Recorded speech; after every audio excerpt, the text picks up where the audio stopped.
Good evening. Tonight, we wander into the shadows of medieval Europe, where medicine, magic, and fear were all tangled at the roots of a strange, human-shaped plant, Mandrake.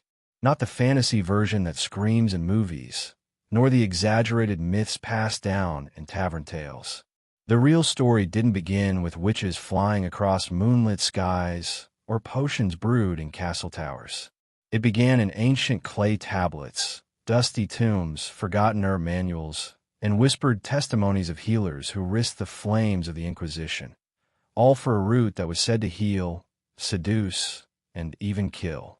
If you were a medieval herbalist, a battlefield surgeon, or a frightened woman desperate to conceive, Mandrake wasn't just a plant. It was hope. It was danger. It was forbidden.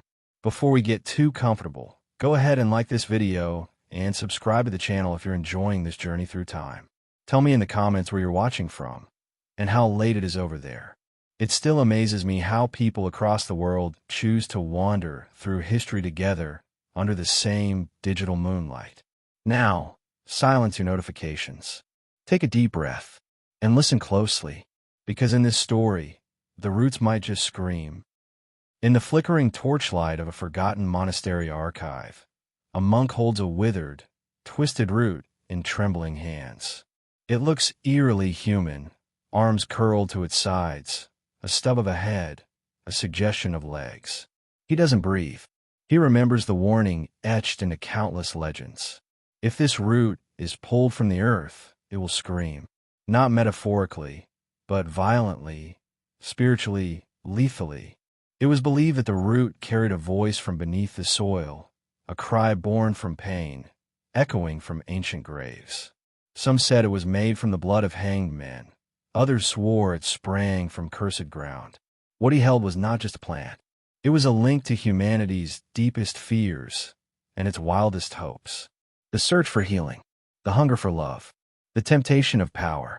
To understand how this root haunted the Middle Ages, we have to step much further back, to a world before monasteries, before alchemists, before executions and witch trials. We begin in the dust of Mesopotamia, nearly 4,000 years ago. The earliest known mention appears not in mythic poetry, but in medical records. On clay tablets, etched in cuneiform, the Assyrians refer to a plant called Namtu, which scholars believe described Mandrake. It was not yet the screaming root, nor the devil's relic. It was simply a plant used for fertility, sleep, and pain. In a world where childbirth killed countless women, and insomnia was seen as a punishment from spirits, Mandrake was believed to soften suffering. It became one of humanity's first attempts at anesthesia. In ancient Egypt, it took on a new life. The Egyptians recorded it in the Ebers Papyrus around 1500 BCE. Mandrake was mixed with wine and honey as a sedative. It was painted on tomb walls, left beside noble burials, and shaped into ceremonial amulets. In the famous banquet scene painting in Thebes, guests are shown sipping Mandrake-infused wine, not for intoxication, but to enhance mood, warmth, sensuality, perhaps even fertility. Cleopatra's era saw it whispered about as the fruit of desire. Egyptian physicians knew it calmed nerves, dulled pain, and brought vivid dreams. They didn't fear it. They used it. As trade routes formed, knowledge traveled. Along the Nile and across the Mediterranean, Mandrake spread to Greece. But something changed there. In Greek culture, medicine, magic, and religion constantly overlapped. Hippocrates, around 400 BCE, recommended Mandrake as an anesthetic for surgery, mixed with wine or vinegar. He wrote that too little was useless, too much could be fatal. This was one of the earliest attempts in history to measure dosage. Then came Theophrastus, the father of botany, who described in detail how Mandrake should be harvested. His writings introduced the idea that the plant possessed a spirit. He noted that collectors would draw circles around it with a sword, speak ritual words, and face west while digging, as if extracting not just a root, but a living being. Greek mythology fanned the flames of its legend. Circe, the sorceress who transformed men into swine, was said to use mandrake in her potions. Homeric writers referenced it as a plant that carries sleep like death. The legend grew. It could cure, it could seduce, it could kill. Writers compared it to a mirror of human desire. It worked only when used wisely. It punished those who were reckless. When Rome absorbed Greek knowledge, mandrake followed. Roman physician Dioscorides, in the 1st century CE, documented its anesthetic properties in his work De Materia Medica, noting that soldiers injured in war were given mandrake-soaked sponges before surgery. Unlike opium, which dulled pain slowly, mandrake pushed consciousness aside with brutal efficiency. Roman surgeons used a mixture called the sleeping sponge, made from mandrake, henbane, and wine, a primitive but effective forerunner to modern anesthesia. But away from healing, mandrake developed a darker reputation. Pliny the Elder warned that it whispered wicked dreams. Some Roman elites believed it assisted in poisonings. The Emperor Nero was rumored to have used it to subdue victims before execution. Yet while scholars wrote about it, ordinary people believed something far stranger. As the root dried, its shape sometimes resembled a human form. A stub for a head, a fork for legs, the illusion of arms. In a time when people believed souls could linger in objects, this was terrifying. By late antiquity, people believed mandrake wasn't just shaped like a person. It was a person trapped underground. The idea that mandrake grew beneath gallows came from this belief.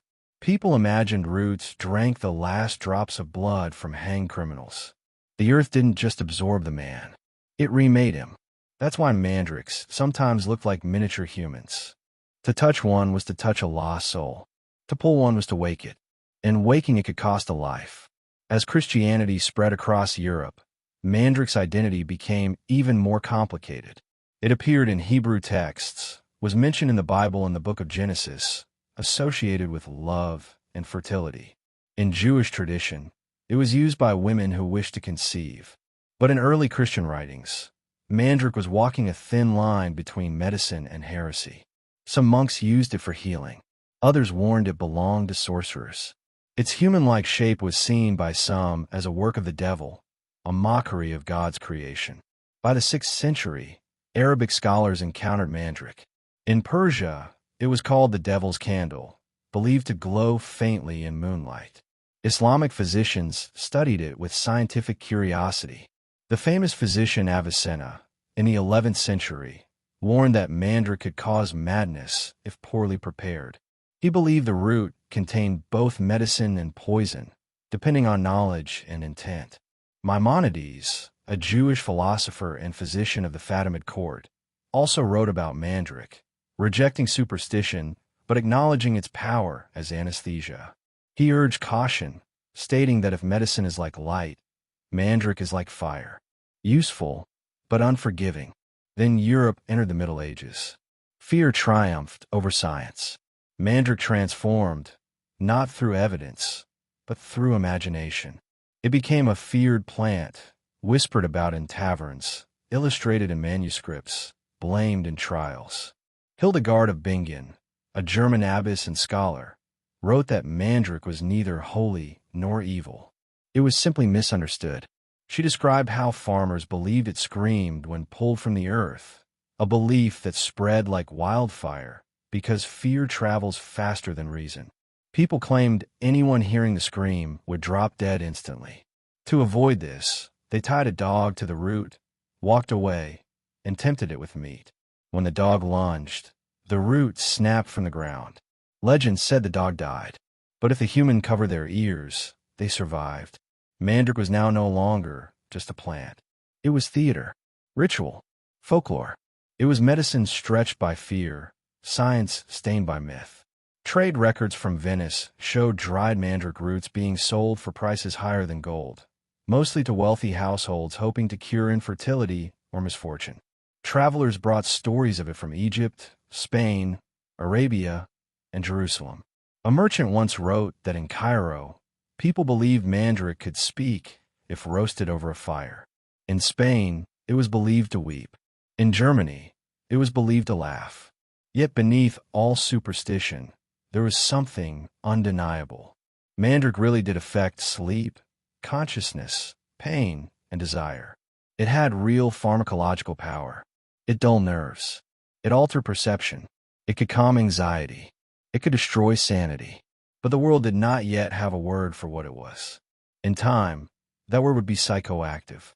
And so the question lingered across cultures and centuries. Was Mandrake alive? Was it magic? Was it medicine? Or was it all three wrapped into one small, human-shaped shadow beneath the soil? We leave this world of ancient harvests and whispered warnings to enter a new age. One where Mandrake leaves the hands of herbalists and enters the notebooks of alchemists, monks, and inquisitors. Here, science and superstition would clash more violently than ever before. The root would no longer just scream. It would be silenced, hunted, worshipped, and feared. And its story was only just beginning. The root now lies on the damp wooden table, its limbs almost human, its edges worn from countless hands that feared it and sought it in equal measure. We are no longer in the world of clay tablets and desert rituals. The setting has changed. The cross has replaced the sun disk. The monastery has replaced the temple. And belief has replaced curiosity. It is the early medieval period. Europe has become a land where facts and faith coexist uneasily, where monks copy ancient texts by candlelight, yet whisper about curses in the same breath. Mandrake has not vanished. It has only changed languages. In a scriptorium at the Abbey of Monte Cassino, an elderly monk dips his quill in ink and begins copying a fragment from Dioscorides. His Latin translation is faithful and disciplined, yet the meaning shifts subtly. Dioscorides had described Mandragora as a sedative, a surgical aid, and a fertility enhancer. The monk, influenced by local belief, adds a warning that the plant sometimes shows a human face and that it should be handled with prayer. Nothing dramatic, no witchcraft, no folklore, just prayer. And yet, that small addition quietly changes hundreds of years of plant knowledge. In a time when written word was authority, superstition seeped quietly into medical history. Across Europe, Arabic medicine was flourishing with far more precision. In Córdoba, Spain, Islamic scholars preserved the works of Galen and Dioscorides, analyzing Mandrake's alkaloid properties without fear. Avicenna described its effects in terms of sleep, nerve control, and psychological alteration. His medical canon referred to Mandrake as a tool, not a spirit. He observed that when ground and mixed into a paste, it reduced pain and induced drowsiness. He warned against improper usage, stating that Mandrake could cloud the senses beyond safe return. He never suggested that it screamed. He never claimed it housed a soul. He understood what it was, medicine, but dangerous medicine. But in rural Europe, knowledge traveled not by manuscript, but by mouth. Healers, midwives, and herbalists relied on observation rather than scribes. Some had seen Mandrake regulate bleeding during childbirth. Others claimed it eased the tremors of a soldier shaking after battle, what would now be recognized as trauma. Here, medicine and mysticism were not enemies. They were survival strategies. When childbirth could end life, and war could erase villages, people clung to remedies, whatever they believed them to be. Some used Mandrake to calm the minds of the restless, the troubled, those plagued by visions, sleeplessness, or what we would one day call depression. But such help came with risk. In medieval England, a woman named Eleanor, labeled as touched by melancholy, was given a heated Mandrake brew. For days, she muttered strange words, reporting that she saw faces watching her from her dreams. Her condition softened for a while, then worsened. To frighten villagers, this confirmed their belief that Mandrake was a living spirit, not merely a plant. Doctors were rare. Herbalists, often women, were common. Some were respected. Some were feared. All walked a tight line between healing and heresy. Mandrake became the most suspicious plant they used. It wasn't just that its shape resembled a person. It was that people projected their own anxieties onto it. The Middle Ages were filled with uncertainty, disease, famine, war, religious tension. People needed explanations when things went wrong. And Mandrake was always easy to blame. In Jewish communities across Spain and Italy, Mandrake retained its old association with fertility. Couples hoping for children sometimes kept dried Mandrake roots as talismans. Some were carved deliberately to look more human, though most naturally appeared vaguely humanoid. A rabbi in Provence wrote that Mandrake was neither holy nor cursed, but a vessel into which people poured their hopes. He warned that faith in the plant should not outweigh faith in God. His words tried to settle the debate. They did not. Meanwhile, in medical circles, scholars like Maimonides continued separating fact from folklore. He warned against using Mandrake for untested remedies and emphasized accurate observations. He discouraged blind trust in herbal legends and taught that Mandrake, when used properly, numbed the senses and allowed surgery when other methods failed. His concern was safety. His enemy was neither religion nor superstition. It was imprecision. In monasteries, the story grew darker. Some monks believed Mandrake was a plant that had once been human, but was transformed by sin or sorcery. They sometimes dried and preserved roots like relics. In some abbeys, Mandrake roots were wrapped in linen and kept in cabinets, thought to cure headaches or infertility. But no one truly understood whether this was medical treatment or holy superstition. The lines were fading. Hildegard of Bingen, a Benedictine abbess and respected herbal researcher of the 12th century, wrote a detailed account of Mandrake. She rejected the idea that it screamed or held curses, but she acknowledged its unsettling presentation. She wrote that Mandrake reminds man of himself, not by accident, but by providence, suggesting it mirrored both human suffering and human need for healing. She observed that its roots soothed wounded flesh and restless minds, but only when carefully prepared. Raw Mandrake, she warned, was more poison than cure. People trusted her words because she spoke from both knowledge and faith, not fear. But the wider world was still unsure. In markets from Venice to Prague, Mandrake roots were sold secretly, traded at night, often carved to look more human than they truly were. Some were dyed, painted, or dressed in tiny cloths. Buyers believed the root could bring luck, wealth, or a child. Sellers believed buyers would pay anything for hope. Medicine progressed slowly. Barber surgeons began to experiment with manual procedures, amputations, wound treatment, and cauterization. They discovered that a Mandrake-based potion could dull pain enough to keep a person conscious but subdued. It prevented panic, not agony. It wasn't perfect, but it was better than biting leather. Some surgeons mixed Mandrake with opium and henbane, creating a sleep-inducing tonic. But no one could control dosage. Too little meant suffering. Too much meant death. And so superstition remained, because science was still guessing. Somewhere in a dusty ledger from the city of Bologna, a surgeon recorded giving Mandrake to a young man before removing an arrow from his leg.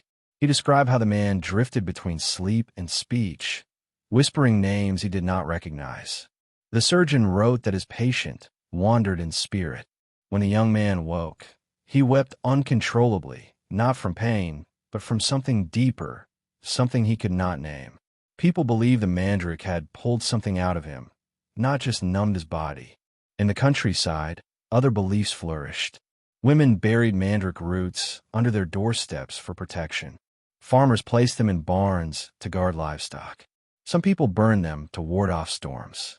Some believed a properly dried Mandrake root could scream only once, when harvested, and that its single scream could either kill, curse, or heal, depending on the intention of the person who heard it. The church began taking notice. Mandrake roots, once preserved like healing tools, were now being found in the possession of those accused of witchcraft. Healers who had once been tolerated were now quietly watched. Inquisitors did not hunt Mandrake specifically, but they questioned those who used it. They suspected that a plant shaped like a human, born from places of execution, was not natural. In some cases, it was presented as evidence of sorcery. It wasn't common, but it was possible. Fear turned practical medicine into forbidden knowledge. Mandrake had once been a plant that helped relieve pain. now it became a symbol of hidden knowledge, or worse, dangerous knowledge. Still, scientific study did not fully disappear. In the 13th century, translations of Arabic medical works entered European universities. Scholars began to rediscover what had already been known centuries earlier. Mandrake worked because it contained active compounds, though no one could yet name them. Physicians once again treated it scientifically, even as others treated it mystically. Mandrake was not the only plant caught between medicine and magic. Henbane, belladonna, and opium all faced similar ambiguity, but none were as visually haunting. Now look back at you. In one medical text copied in Paris in the 14th century, an illustration shows mandrake being harvested. A rope is tied around the root. The rope leads to a dog. The digger is shown with covered ears. The dog appears mid-leap, as if pulled by something unseen. The text doesn't confirm if the root screams. It doesn't deny it either. It simply illustrates the ritual that people believed was safest. It did not matter that Dioscorides never mentioned screaming. It did not matter that Theophrastus treated it scientifically. All that mattered was that people believed it could. And belief, in many ways, shaped its history more than fact. Even in its irrationality, the ritual made sense. It offered a method for harvesting a plant too dangerous to touch directly, whether that danger was physical, spiritual, or imagined. The scream wasn't just a mythical sound. It represented something deeper, a human fear of knowledge that sits just beyond understanding. For centuries, Mandrake lived in that space, somewhere between medicine and myth, between science and superstition, between what was proven and what was believed. And now, the root rests in the palm of another uncertain hand, waiting, not to be feared, not to be worshipped, but to be understood. The root now sits on the edge of a work table, no longer hidden in a basket or buried beneath cloth, but positioned like an object of fascination. The air no longer belongs to rural healers or hesitant monks. This is the world of alchemists, of scholars, of those who believe that nature concealed deeper truths beneath ordinary appearances. The late medieval period had entered what historians often call the age of curiosity. Not yet science as we understand it, but a world where questions were beginning to replace fear. Mandrake, with its eerie human-shaped form and legendary status, became more than a relic.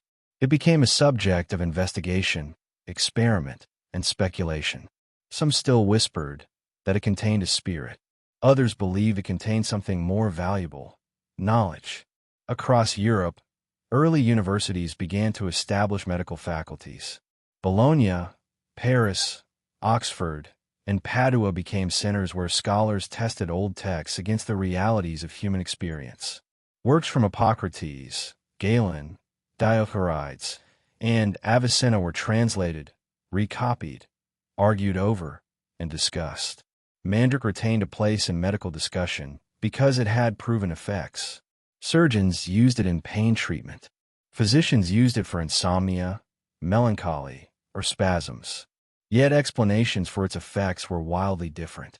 Some wrote of air and heat, some of humors and vapors, some of spirits and hidden forces. What no one knew yet was that mandrake contained alkaloids like atropine and scopolamine. They could feel its power, but they did not know why it worked. Alchemy dominated this world. In cities like Prague, Florence, and Nuremberg, magisters claimed that plants were not just medicine, but keys to understanding the secret architecture of creation. Mandrake stood at the center of this belief. It was the plant that mocked human shape. It was the root that people believed grew from the fluids of executed men. It was the one plant that looked disturbingly like a shrunken human. To early alchemists, this resemblance was no coincidence. They believed it proved the plant held some deep affinity with human life. Some alchemists saw mandrake as a doorway between plant, spirit, and flesh. They placed it in solutions of vinegar and wine, believing its essence could be extracted. Some suspended roots over flame to see if it emitted smoke that behaved differently from other plants. Others carved them deliberately into more human forms and used them in ritual experiments. These practices had no medical value, but they fueled belief that Mandrake was something more than a root. It became tied to the idea of the homunculus, the artificial miniature human that alchemists hoped to create as proof that life could be generated through knowledge alone. In the writings attributed to Paracelsus, a physician and alchemist of the early 16th century, Mandrake appears as a possible component in attempts to artificially create life. Though much later than the Middle Ages, the legend of Mandrake and artificial humans was already circulating in earlier manuscripts. Some drawings showed tiny humans growing in glass jars. Some pictured Mandrake roots morphing into living creatures if bathed in the right solution. These ideas are now known as imaginative, not scientific, but they reflected a profound truth. Mandrake represented the mystery of life and humanity's desire to understand or control it. But while alchemists dreamed of human-like plants, practical medicine continued quietly in the background. In hospitals run by religious orders, Mandrake was used cautiously. Records from the Hospitaller Order in Jerusalem show that Mandrake was mixed with wine, opium, and goat's milk to sedate patients before setting bones or cauterizing wounds. It was not used often, but when it was, it made a visible difference. The men remained calm, detached, or drowsy. Some fell asleep murmuring unintelligible words. A few woke later with no memory of the procedure. Surgeons did not understand how it worked, but they knew it dulled pain. That was enough. In England, herbalist John Gerard wrote of Mandrake in his Herbal around 1597, describing its shape and legends. While outside the medieval timeline, his work showed how long this plant's aura endured. He reproduced exaggerated tales of screaming roots and devilish powers, but acknowledged that many were fictions. His drawings of Mandrake looked distinctly human, more like dolls than roots. Yet he only repeated what countless Europeans had already believed for centuries. The fear of Mandrake often traveled faster than its healing properties. In parts of Germany, dried Mandrake roots were dressed like dolls and kept in drawers or chests as household talismans. Some were believed to bring fortune, others fertility or protection. They were sometimes washed, fed with drops of wine, or handled like living things. A recorded case from the town of Bamberg tells of a house searched by local inquisitors. The root they found was tied with red silk and placed in a box with coins and breadcrumbs. To authorities, this was clear evidence of sorcery, even though the owner claimed it was only for good luck. Yet not all religious figures condemned Mandrake. While some inquisitors seized it as proof of witchcraft, some priests and monks believed it could be used with proper reverence. A Franciscan friar wrote that Mandrake was a plant sent by God, misunderstood but not evil. He urged that its use should be guided by wisdom rather than fear. His writings did not stop prosecutions, but they preserved balance in an increasingly divided world of thought. Trade routes continued, spreading Mandrake across Europe and the Mediterranean. Venetian merchants carried dried roots to Germany, England, and France. Ottoman traders shipped them to markets in Cairo, Damascus, and Constantinople. In Istanbul, Mandrake was offered both in spice bazaars and apothecary streets, sometimes alongside opium, saffron, and henbane. Prices rose whenever rumors of its powers circulated, especially when associated with love potions, pain treatment, or fertility. Love potions were perhaps the most common non-medical use of Mandrake. Across Europe, people believed the root had romantic or seductive properties. Some believed that placing a Mandrake root under one's pillow would attract a lover. Others swore that a crushed Mandrake placed in a drink would induce desire. Whether effective or not, the belief was powerful. Even into the early modern period, court records mention cases where Mandrake was used in attempts to sway the feelings of nobles or gentry. In reality, it likely acted as a mild sedative or hallucinogenic, giving the illusion of emotional change. The roots that resembled human figures often became objects of trade. Some were carved deliberately, but many naturally split in a way that mirrored arms or legs. These roots were considered more valuable and were sometimes passed down as family possessions, wrapped like relics. Some were even baptized. A case in Lübeck, Germany, describes a mandrake undergoing a mock baptism, with a godparent present. To modern observers, it seems absurd. But to those who lived through plague, famine, and religious fear, it may have seemed reasonable. The mandrake was not merely superstition. It was desperation captured in the shape of a root. Meanwhile, medical use remained inconsistent but real. In a surgical manual from Montpellier, a doctor described using mandrake mixed with henbane to reduce tremors in a patient believed to suffer from spirit possession. Now understood as possible epilepsy or psychological trauma, the treatment had mixed results. The patient became calm and quiet, but then deeply confused. Still, it gave healers a tool they did not have before, a way to temporarily quiet the mind. Mandrake continued to be both medicine and myth. It could numb the senses, but also frighten whole villages. It could reduce pain, but also trigger visions. It could be used in childbirth, but also be burned in bonfires as evidence of dark practices. No single group controlled its meaning. Not physicians, not priests, not herbalists, not alchemists. It existed at the crossroads of belief, biology, fear, and wonder. The late medieval period slowly edged toward more structured knowledge. Universities began to expand their botanical gardens. Plants were categorized, drawn, and described with increasing accuracy. Alchemy slowly gave way to chemistry, and mandrake, over time, became less a mystical symbol and more a subject of study.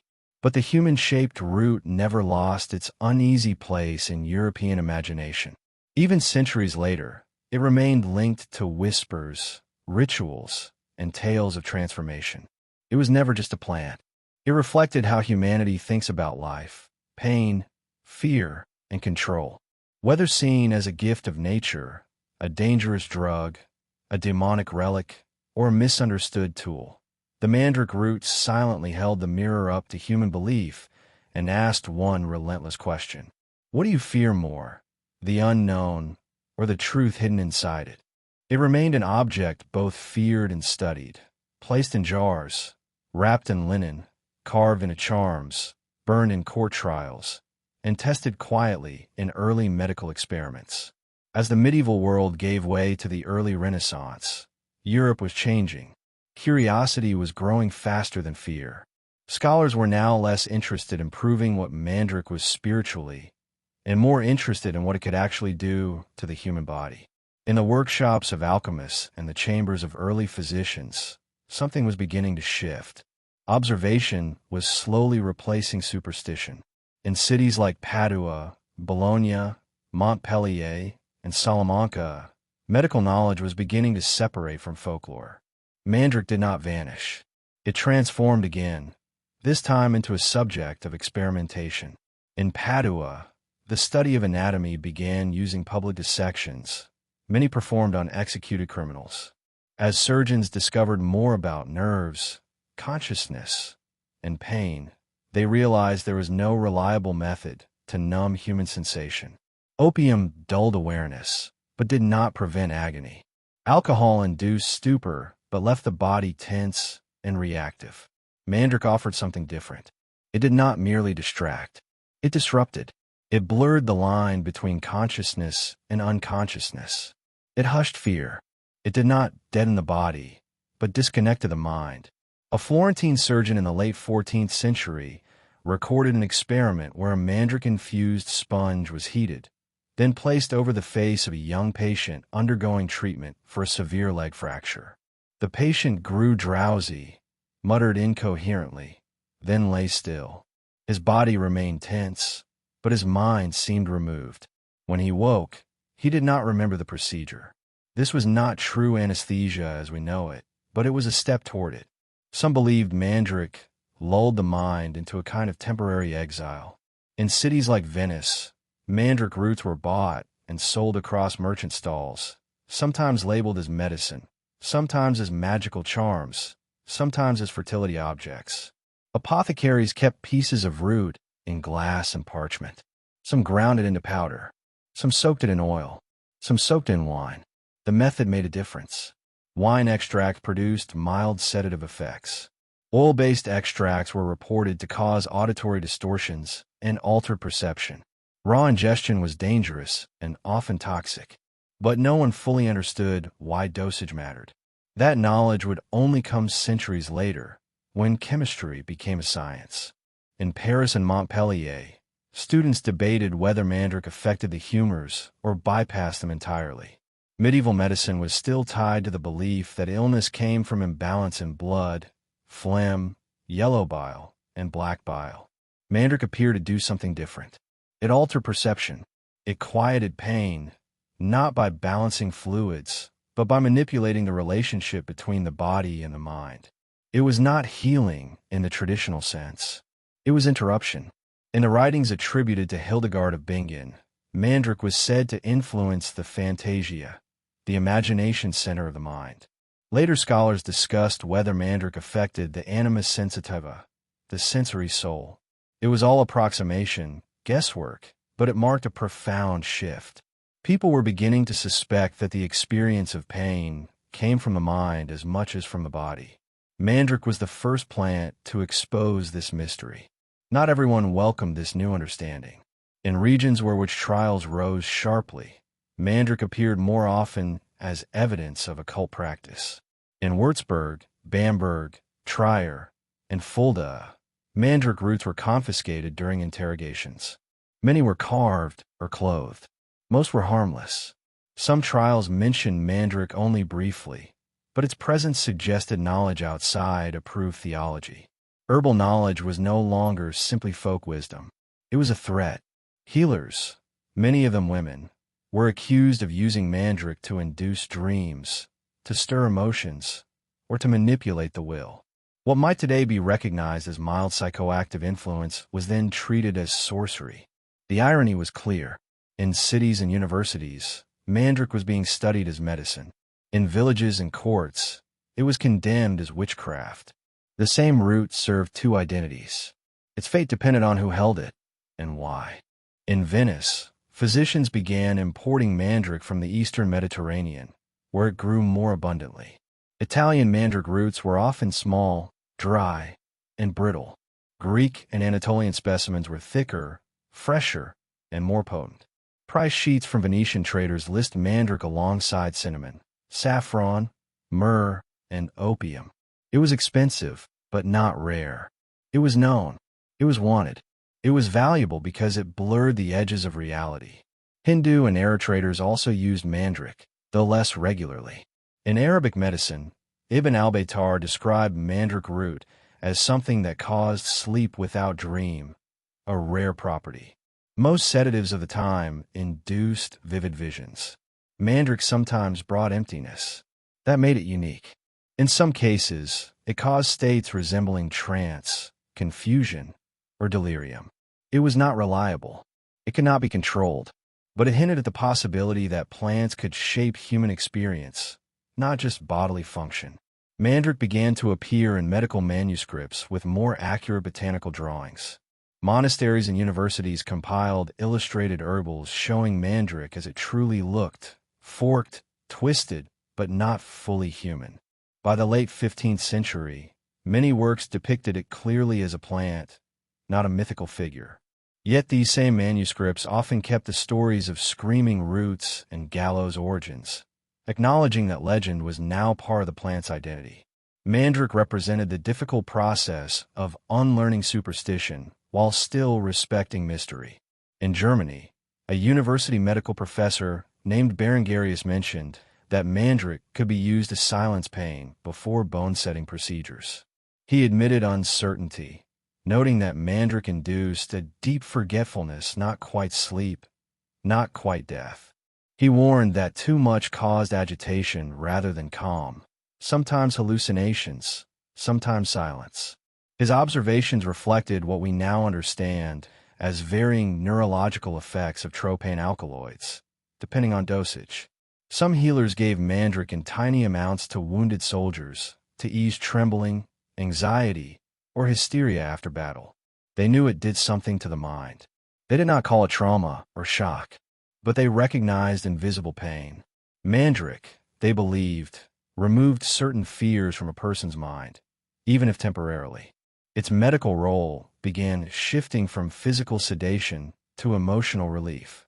It was perhaps the earliest documented example of a plant used for both anesthesia and psychological treatment. In Jewish texts, Mandrake maintained its biblical connection to fertility, referenced in Genesis when Rachel used it in hopes of bearing children. Medieval rabbis debated whether that reference indicated real medicinal use or symbolic tradition. Some communities used mandrake in fertility charms, though largely as a psychological comfort rather than a medical remedy. It was placed under pillows, not ingested. In Christian Europe, mandrake became a test of belief. Some priests accepted it as part of God's creation, useful when applied responsibly. Others feared it blurred the boundary between the natural and supernatural. One bishop in Mainz declared that mandrake was neither holy nor damned, except when man makes it so. His words captured how the plant existed entirely within human interpretation. Gradually, the screaming myth began to fade from academic discussion. In university manuscripts, mandrake was described more often as an anesthetic and less as a demonic relic. But it retained a peculiar aura. It was neither fully embraced nor fully dismissed. It was a mystery plant, occupying a space no other plant quite occupied. It produced sleep, but not only sleep. It produced delirium, but not always delirium. Some felt peace under its influence. Some felt terror. Some saw visions. Some remembered nothing. Its use in surgery spread. Apothecaries began preparing specific mixtures, often combining mandrake with opium, henbane, belladonna, and lettuce seed. These early narcotic compounds were among the first complex pain remedies. No one yet understood dosage, transmission, or long-term effects. But people were beginning to see pain as something that could be temporarily switched off, not just endured. Mandrake helped humanity imagine a world where pain did not always have to dominate. As the late 15th century moved toward the 16th, something profound was unfolding. Medicine and belief were separating. Not entirely, not evenly, but noticeably. Mandrake remained at the center, now less as a symbol of superstition, and more as a living question. It challenged almost everything people thought they knew. Why did it resemble a human? Why did it affect the mind? Why did it quiet pain without killing? Why did it bring visions one moment and silence the next? Europe was still learning to ask questions. Mandrake helped force those questions. It held no answers. It simply refused to fit cleanly into any category offered to it. It was not only medicine. It was not only myth. It was not only danger. It was all of those, sometimes at once. The more people studied it, the more uncertain they became. And in that uncertainty, the roots kept their silent hold on human imagination.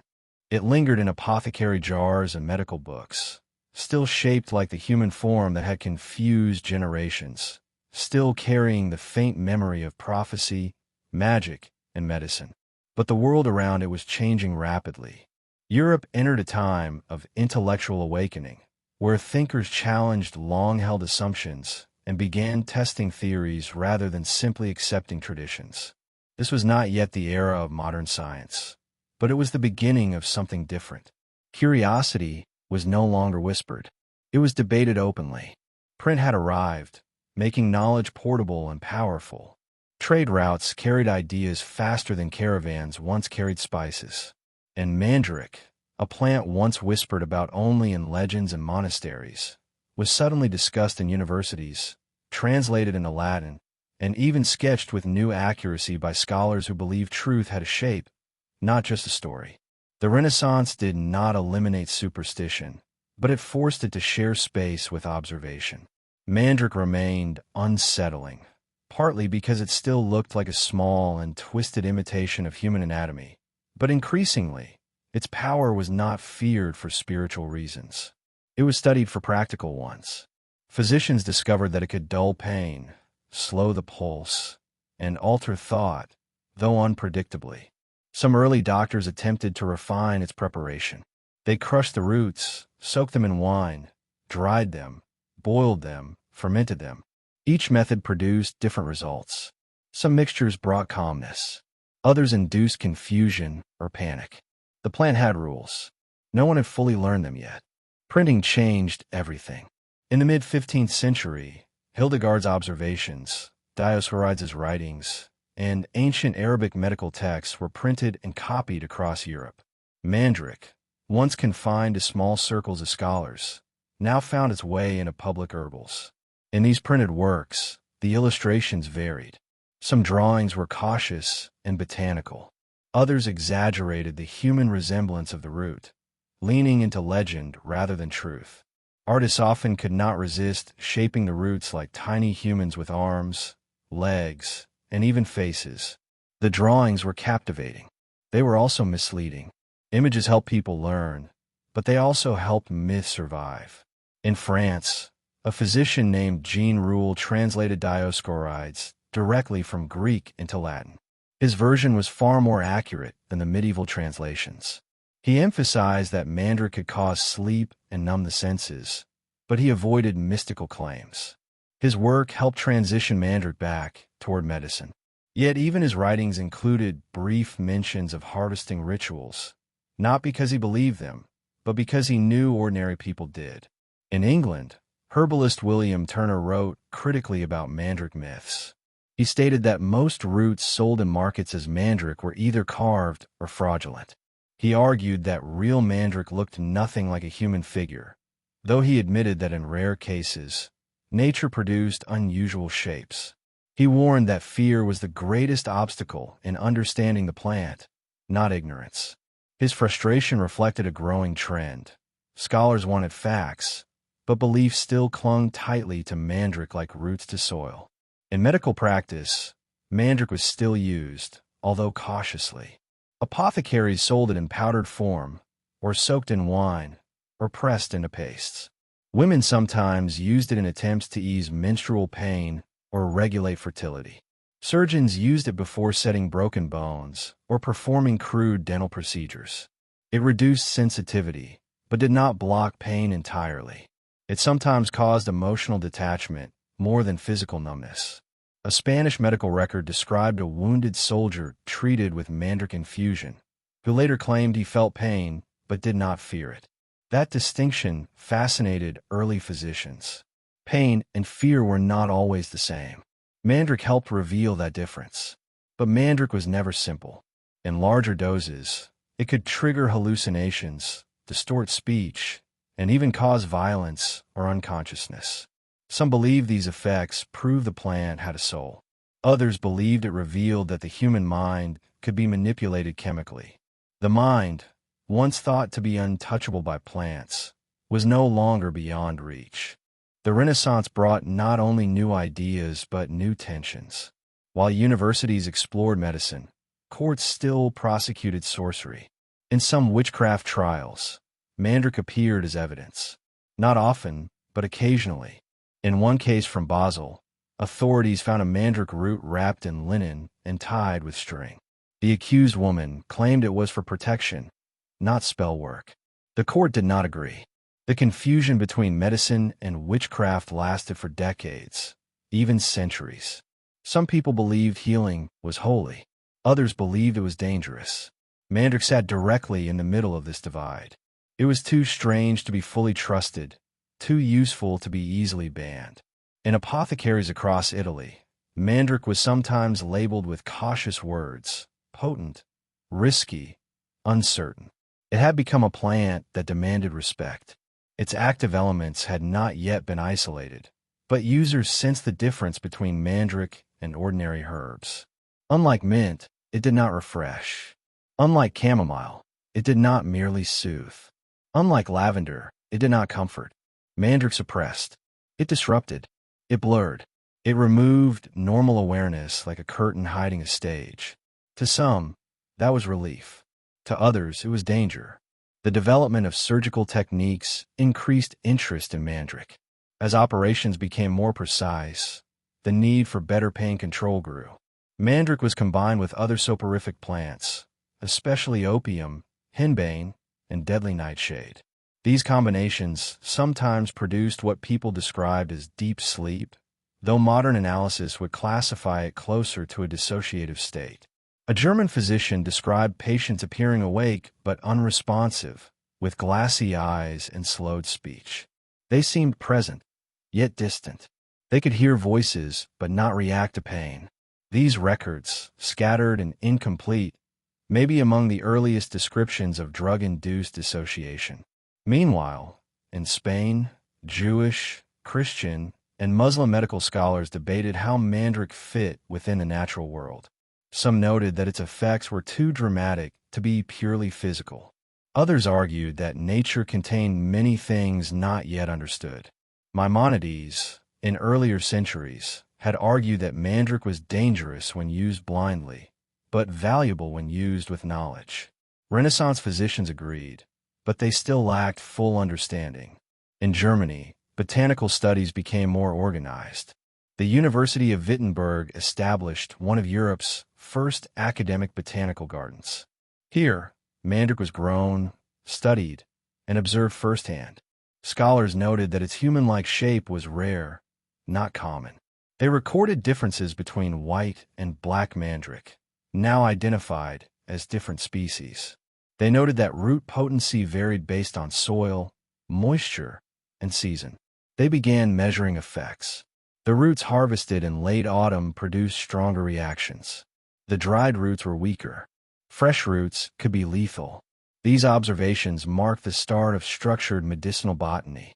Mandrake's image gradually shifted from mythical relic to pharmacological mystery. Yet, curiosity never fully erased its aura. Even physicians admitted that it straddled the border between science and symbolism. Its properties revealed something many feared to confront: that human perception, thought, and even consciousness could be chemically manipulated. This challenged philosophical beliefs about the soul, the mind, and human identity. If a plant could alter thoughts, where did those thoughts really come from? Many were not ready to explore that question. Art and literature preserved Mandrake's supernatural reputation, even as medicine stripped away its legends. Painters depicted it as an eerie humanoid figure, half plant, half spirit. In manuscripts, it still appeared with faces, limbs, and sad expressions. Folk songs spoke of mandrakes crying in moonlight or singing in underground storms. These images were not accurate, but they captured something true. Mandrake represented humanity's struggle to understand nature without losing mystery. By the late 16th century, Mandrake was still used in medicine, still whispered about in folklore, and still debated in philosophy. But its greatest power was not its chemical effects. It was the way it forced humanity to look inward. It challenged people to separate fear from fact.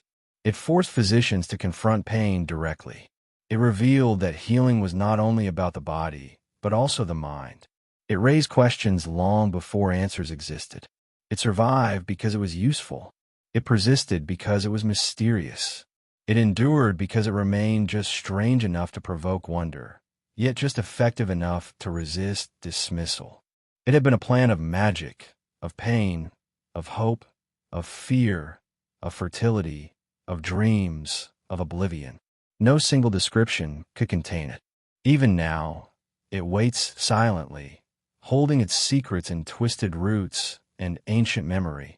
Proof that sometimes the greatest mysteries grow quietly beneath our feet, waiting to be understood.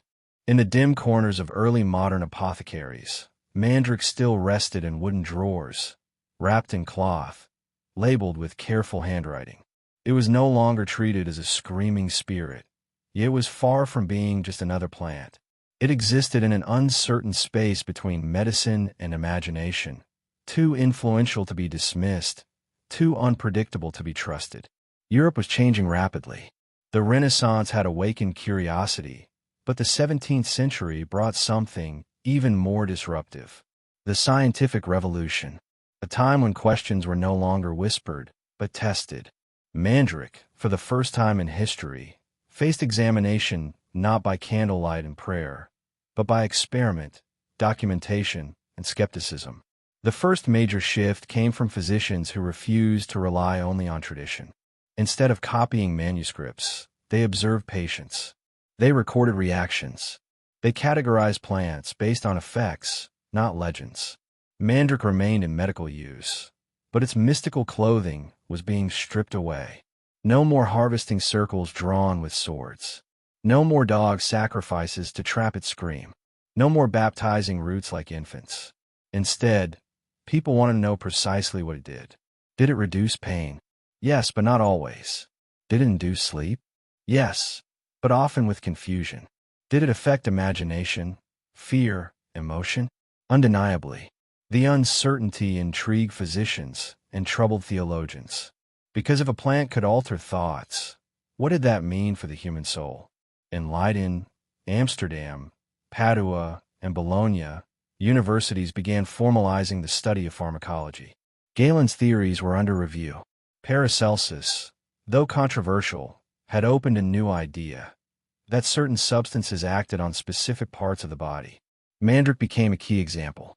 It did not regulate humors. It targeted something else, perception. A professor in Bologna wrote that Mandrake extracted the fear of pain from the experience of pain. He did not call it anesthesia. That word did not yet exist. But he saw what it could do.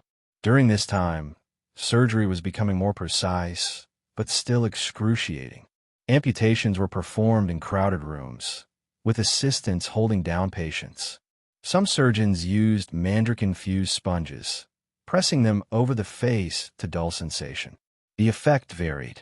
Some patients entered a state of heavy, dreamlike confusion, muttering nonsense. Some appeared awake but distant, unable to react to pain. Others laughed during procedures. Surgeons recorded these reactions carefully, even though they did not fully understand them. These accounts are now recognized as early documentation of dissociative anesthesia. Centuries before modern chemistry isolated alkaloids, Mandrake was demonstrating how consciousness could fragment. But medicine was not the only force defining Mandrake. Law was changing too. During the height of European witch trials between 1550 and 1650, Mandrake occasionally appeared in court as a suspicious object, not as a demonic relic, but as a sign of knowledge, the kind of knowledge the authorities didn't trust. In Würzburg, an accused midwife possessed Mandrake pieces soaked in vinegar. She claimed they eased childbirth pain. The court claimed it was forbidden sorcery. She was executed, not for possessing Mandrake, but for daring to use pain relief in a time when pain was believed to have spiritual purpose. That moment revealed something profound. Mandrake was caught in a moral debate. Was dulling pain a gift or a sin? Was it mercy, or was it interference with providence? Pain, in many religious traditions, was seen as redemptive, even purifying. Mandrake complicated this concept. It didn't cure suffering. It disrupted it. That distinction mattered deeply in a time when suffering was often interpreted as divine instruction. Despite suspicion, Mandrake persisted in medical practice. In London hospitals, it was used in rare cases for battlefield wounds. In Milan, a surgeon described using it in patients suffering from nervous fits, now understood as seizures or psychological disorders. He wrote that while Mandrake did not heal them, it changed how they behaved. They became still. They spoke less. They seemed calm. For the first time, Mandrake was being applied not only to physical pain, but to emotional and psychological suffering. But that change came with danger. In Berlin, excessive dosing led to cases of delirium, violence, and hallucinations. One medical record described a patient who, after Mandrake tonic, saw faces drifting through the walls and believed the root had stolen his memories. These reactions reinforced fear, yet also revealed that the plant had unusual power, one that did not fit neatly into existing beliefs. At the same time, Mandrake became less common in elite medicine, replaced gradually by opium-based preparations like laudanum, which were more predictable. Opium dulled pain, but rarely caused hallucinations when properly dosed. Mandrake was more dramatic, more bewildering, more unreliable. It became a plant for local healers, for midwives, for village doctors, but less for formal medicine. It had once been feared because it was magical. Now it was avoided because it was imprecise. In the 17th century, a quiet but notable shift began. Mandrake was no longer mentioned just as a plant. It was mentioned as a phenomenon. Physicians began noticing that different parts of the plant had different effects. The root was strongest. The berries were gentler, sometimes used to calm nervous children or help insomniacs sleep. The leaves were nearly useless medicinally, but sometimes rubbed on joints for their cooling properties. No one yet understood that the root was rich in tropane alkaloids like atropine, hyoscyamine, and scopolamine. But they knew, through experience, that something potent lived in that gnarled underground form. Botanical gardens played a role in demystifying Mandrake. In Leiden, Mandrake was planted deliberately, observed as it grew. Students watched as the leaves unfurled, as the first pale flowers emerged, as the root thickened and split. They saw that its shape could sometimes resemble a human form, but only vaguely, never perfectly. They saw that merchants often carved roots to exaggerate that resemblance. They learned that many so-called magical mandrakes sold in markets were frauds, often crafted from bryony or ginseng roots. Knowledge was replacing fear, slowly, carefully. Meanwhile, in England, herbalist Nicholas Culpeper described Mandrake in his Herbal, noting its uses for sleep and pain, but warning of its narcotical weight. He wrote that it layeth heavy upon the spirits, suggesting that it pushed the mind into darker corners, not merely soothing it like opium or chamomile. His words capture something modern medicine now understands. Mandrake acted not just on the body, but on consciousness. The scientific revolution introduced a new question, one that struck deep at the heart of Mandrake's legacy. For centuries, healers and philosophers spoke of plants having hidden spirits or essences. But now, scholars were asking whether all of this was simply chemistry. Was consciousness just a pattern of electrical impulses that could be altered by certain substances? Was Mandrake not mystical, but molecular? That question would take centuries to answer. But the first shift happened here, quietly, in small university labs and apothecary rooms. Mandrake no longer screamed when pulled from the earth. It no longer bled like a man. It no longer warned of curses or promised miracles. It no longer needed to. Its true power was now recognized as something far more unsettling. It changed human experience. It altered how people felt, thought, dreamed, and remembered. It did not speak. It manipulated the ability to speak. It did not see. It manipulated the process of seeing. People realized something deeply unsettling. The Mandrake's greatest mystery was never its shape. It was its ability to affect human perception. Its power lay not in its roots, but in the mind reacting to them. In quiet rooms, under oil lamps, physicians wrote about this strange effect. They had no language yet for neural pathways, receptors, or neurotransmitters, but they had seen it with their own eyes. A single plant could disturb thought itself, and that realization, quietly, changed everything. Mandrake had survived myth, religion, medicine, fear, fraud, and curiosity. It had haunted monks, aided surgeons, inspired alchemists, and unnerved philosophers. But now, for the first time in history, it began to teach humanity something profound. The mind was not untouchable. It could be altered, displaced, obscured, muted, or distorted. And Mandrake, twisted, silent, earth-grown Mandrake, was proof. It now sat on the edge of a new turning point. The 16th and 17th centuries had watched the Mandrake pass from mysticism to rudimentary pharmacology, from ritual object to experimental substance. But the 18th century would confront it in an entirely new environment. Not in monasteries or alchemical workshops, but in hospitals, lecture halls, and legal courts. The Enlightenment had arrived, and with it came a new form of discipline. Mandrake was no longer being questioned merely by theologians or experimenters. It was being examined by physicians, regulated by apothecaries, cataloged by botanists, and increasingly judged by lawmakers. It had been believed, feared, worshipped, condemned, used, and misunderstood. Now it would be measured. The Enlightenment brought a new obsession: classification. Plants were not sacred or dangerous anymore. They were specimens. In Sweden, Carl Linnaeus built the first modern taxonomic system, dividing plants by their reproductive structures. He identified Mandrake as Mandragora officinarum, officially placing it within the nightshade family. It was no longer a magical exception to nature. It was now part of the scientific group that included belladonna, henbane, tobacco, datura, and potato. That classification changed everything. Mandrake had lost its mythic identity, replaced instead with a botanical one. It was not a human-shaped relic. It was chemically related to other plants, known for both healing and poisoning. Its mystery was no longer supernatural. It was chemical. This new clarity did not make it any safer. Mandrake remained unpredictable, and its effects varied wildly. In small doses, it induced calmness, drowsiness, and emotional detachment. In moderate doses, it could cause confusion and distort perception. In high doses, it could induce delirium, mania, or coma. The challenge was not its potential, but its instability. Apothecaries struggled to provide controlled preparations. Physicians could not guarantee outcomes.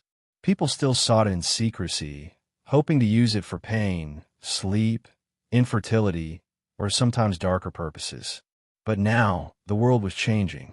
Remedies would no longer be judged solely on tradition, but on repeatable results. In Europe's growing medical schools, the teaching of pharmacology began to split from herb lore.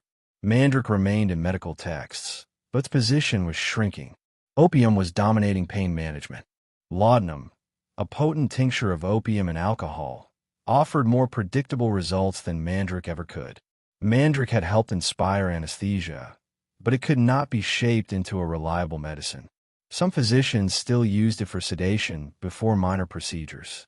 But increasingly, it was seen as a risky relic of pre-scientific medicine. A London surgeon wrote that Mandrake works upon the brain and senses, but without consistency, as though the plant were half-truth and half-deception. In Paris, a small group of doctors began studying the psychological effects of Mandrake rather than its physical ones. They observed that the root did something distinct from most sedatives. It reduced emotional resistance without fully removing consciousness. It did not simply numb the body. It altered the mind's connection to the body. Some described it as quieting the voice of pain rather than removing pain itself. For centuries, this had been seen as mystical or spiritual. Now, it had a more precise implication. The root acted upon perception. It manipulated experience. This concept was revolutionary. It helped early physicians understand that pain was not only a physical sensation, but an emotional one, shaped by fear, memory, belief, and anticipation.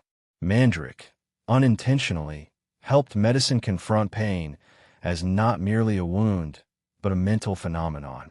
Meanwhile, outside university clinics, Mandrake had become increasingly irrelevant to formal medicine. In apothecaries, it was overshadowed by opium, camphor, calomel, and cinchona.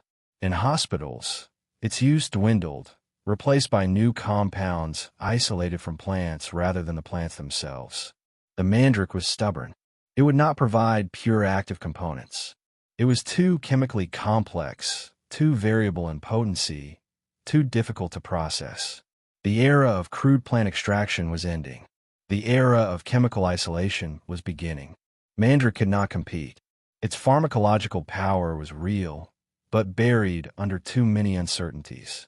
Legally, Mandrake entered a strange period. It was never banned in most countries because it was too rare and too difficult to misuse on a large scale. Yet it remained watched. Herbal sellers were sometimes prosecuted for selling counterfeit Mandrake roots, usually crafted from bryony or carrot. The real roots were too costly and too scarce, which gave rise to fraud. This ironically helped demystify it further.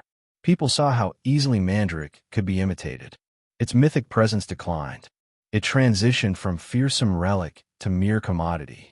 In Italy and Germany, Mandrake survived primarily in folk medicine. Some rural midwives still used it, though quietly, believing it eased childbirth pains and reduced anxiety. Some villagers still kept small mandrake figures as protective charms, though more as tradition than fear.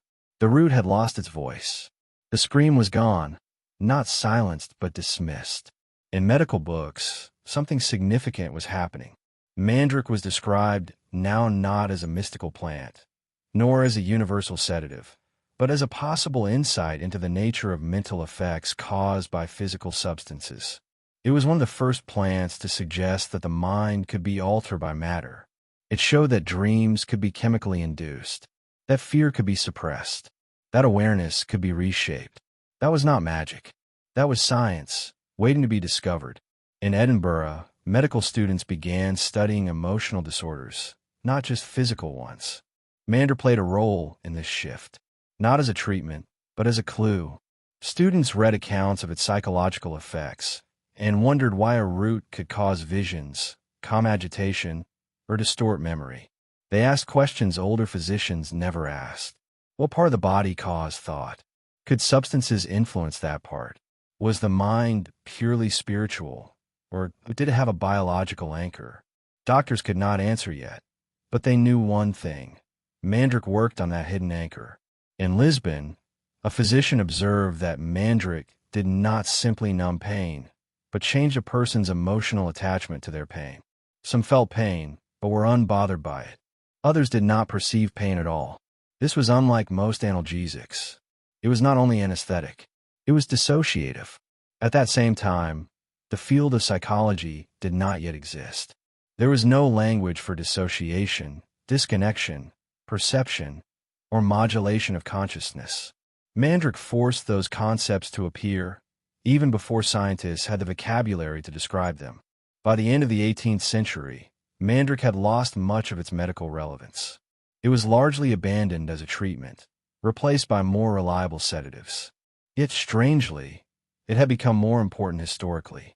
It was recognized not for what it cured, but for what it suggested. It became an early example of how substances could alter the mind independent of the spirit, body, or will. It had begun its history as a magical root believed to hold souls. By the 18th century, it was understood to hold something far more unsettling. The possibility that consciousness could be shaped, altered, and disrupted by the chemistry of nature. It was no longer just a plant. It was evidence. Evidence that the human mind was physically reachable. Evidence that emotions were not untouchable. Evidence that pain was not absolute. Evidence that fear could be bypassed. Evidence that dreams could be forced. Evidence that belief alone could not explain human experience. And that realization, for many, was more unsettling than the myth of a screaming root ever had been. It had stopped being feared as the screaming root long ago, and yet it had not fully become a medicine. It hovered in a strange in-between place, too unpredictable for physicians, too mysterious for apothecaries, too valuable to be completely discarded, and too unreliable to be fully trusted. By the early 19th century, mandrake had finally lost its legendary aura, but something new and far more significant was happening. For the first time in human history, scientists were not only describing what mandrake did, they were beginning to ask how it did it.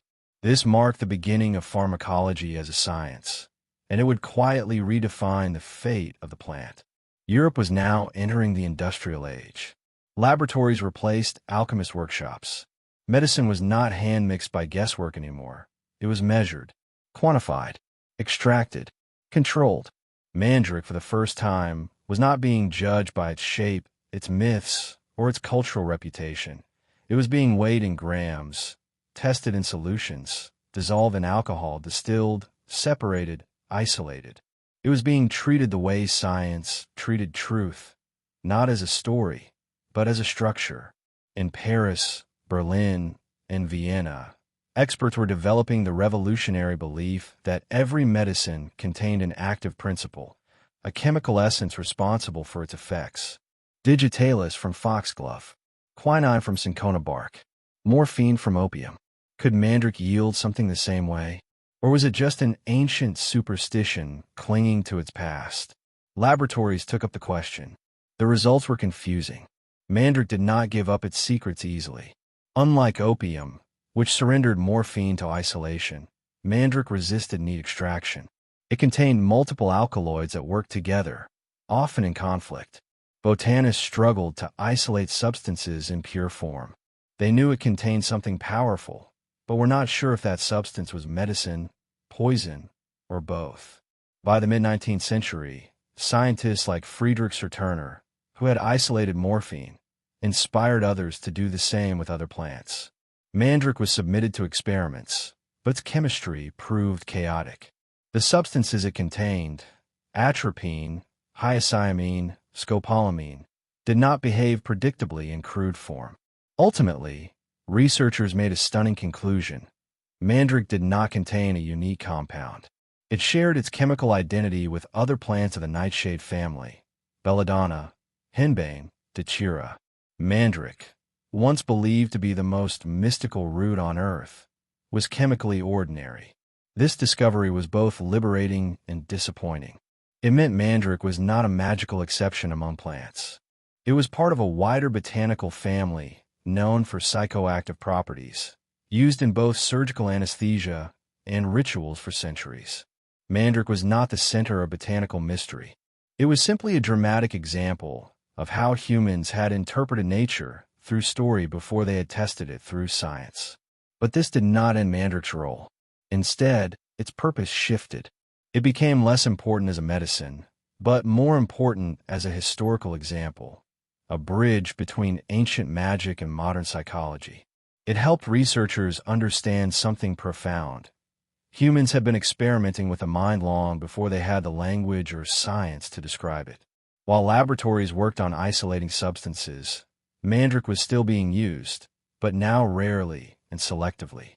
In France, physicians used tiny measured doses as a sedative for nervous disorders, though opium-based treatments were preferred. In Germany, some surgeons continued using Mandrake preparations for minor operations, often in combination with alcohol and poppy extracts. In Spain and Italy, midwives used it occasionally as a pain aid, though its use had become mostly traditional, passed from one generation to the next without written record. As hospitals modernized, Mandrake faded from surgical rooms.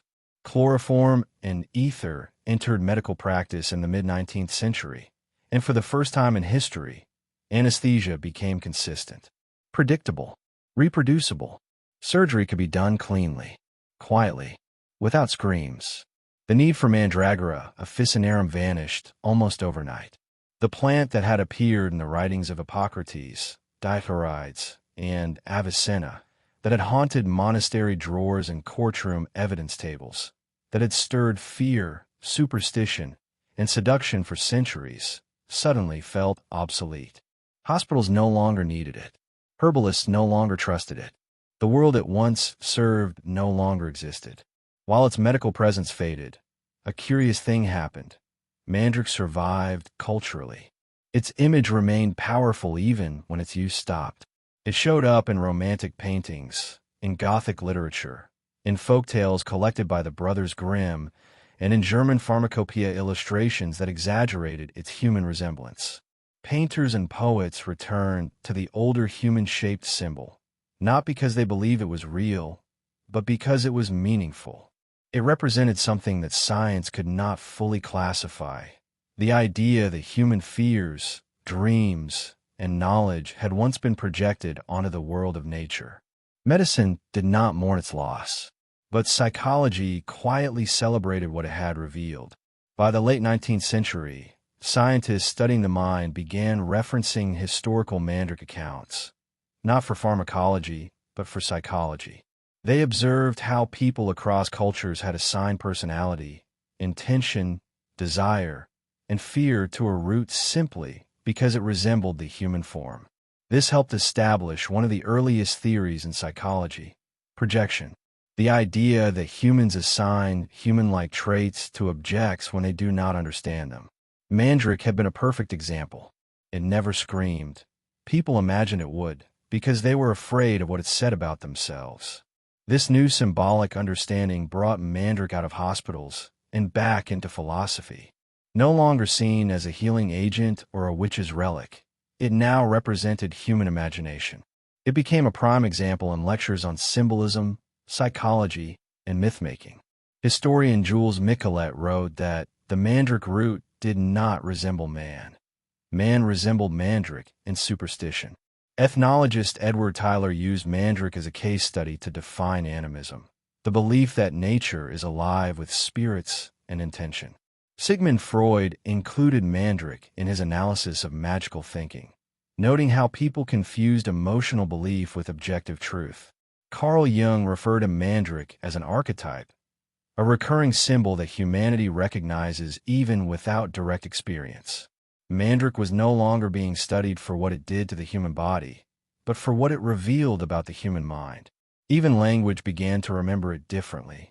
In German, the Mandrake became the Auron, the soul-like root. In French, main de gloire, the hand of glory. In English, Mandrake became a word associated with strangeness, somberness, with something ancient and buried. The meaning evolved, but the presence remained. The plant itself continued to grow quietly in Mediterranean soil. It no longer carried myths or medical prescriptions, but it still carried alkaloids that could induce sleep, hallucinations, confusion, and numbness. It had not changed. Humanity had. Botanists classified it. Physicians abandoned it. Artists romanticized it.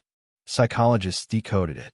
Anthropologists studied how it traveled through folklore, how it moved from ancient fertility rite to medieval curse, from alchemical relic to pharmacological failure, from a misunderstood medicine to a psychological symbol. It had once represented magic, then anesthesia, then fear, then transformation. Eventually, it represented something deeper, the story of how humans try to understand the world long before they understood themselves. By the end of the 19th century, Mandrake was no longer waiting to be used.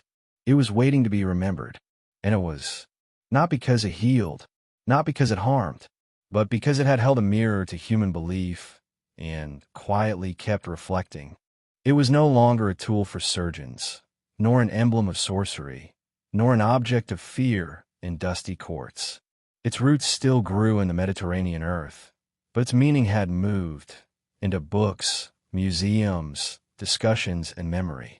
By the dawn of the 20th century, Mandrake had completed its transition from practical remedy to cultural artifact. What had once been mixed in sleeping sponges and whispered about in late-night rituals was now displayed under glass in universities, studied not for its medicinal value, but for its historical significance.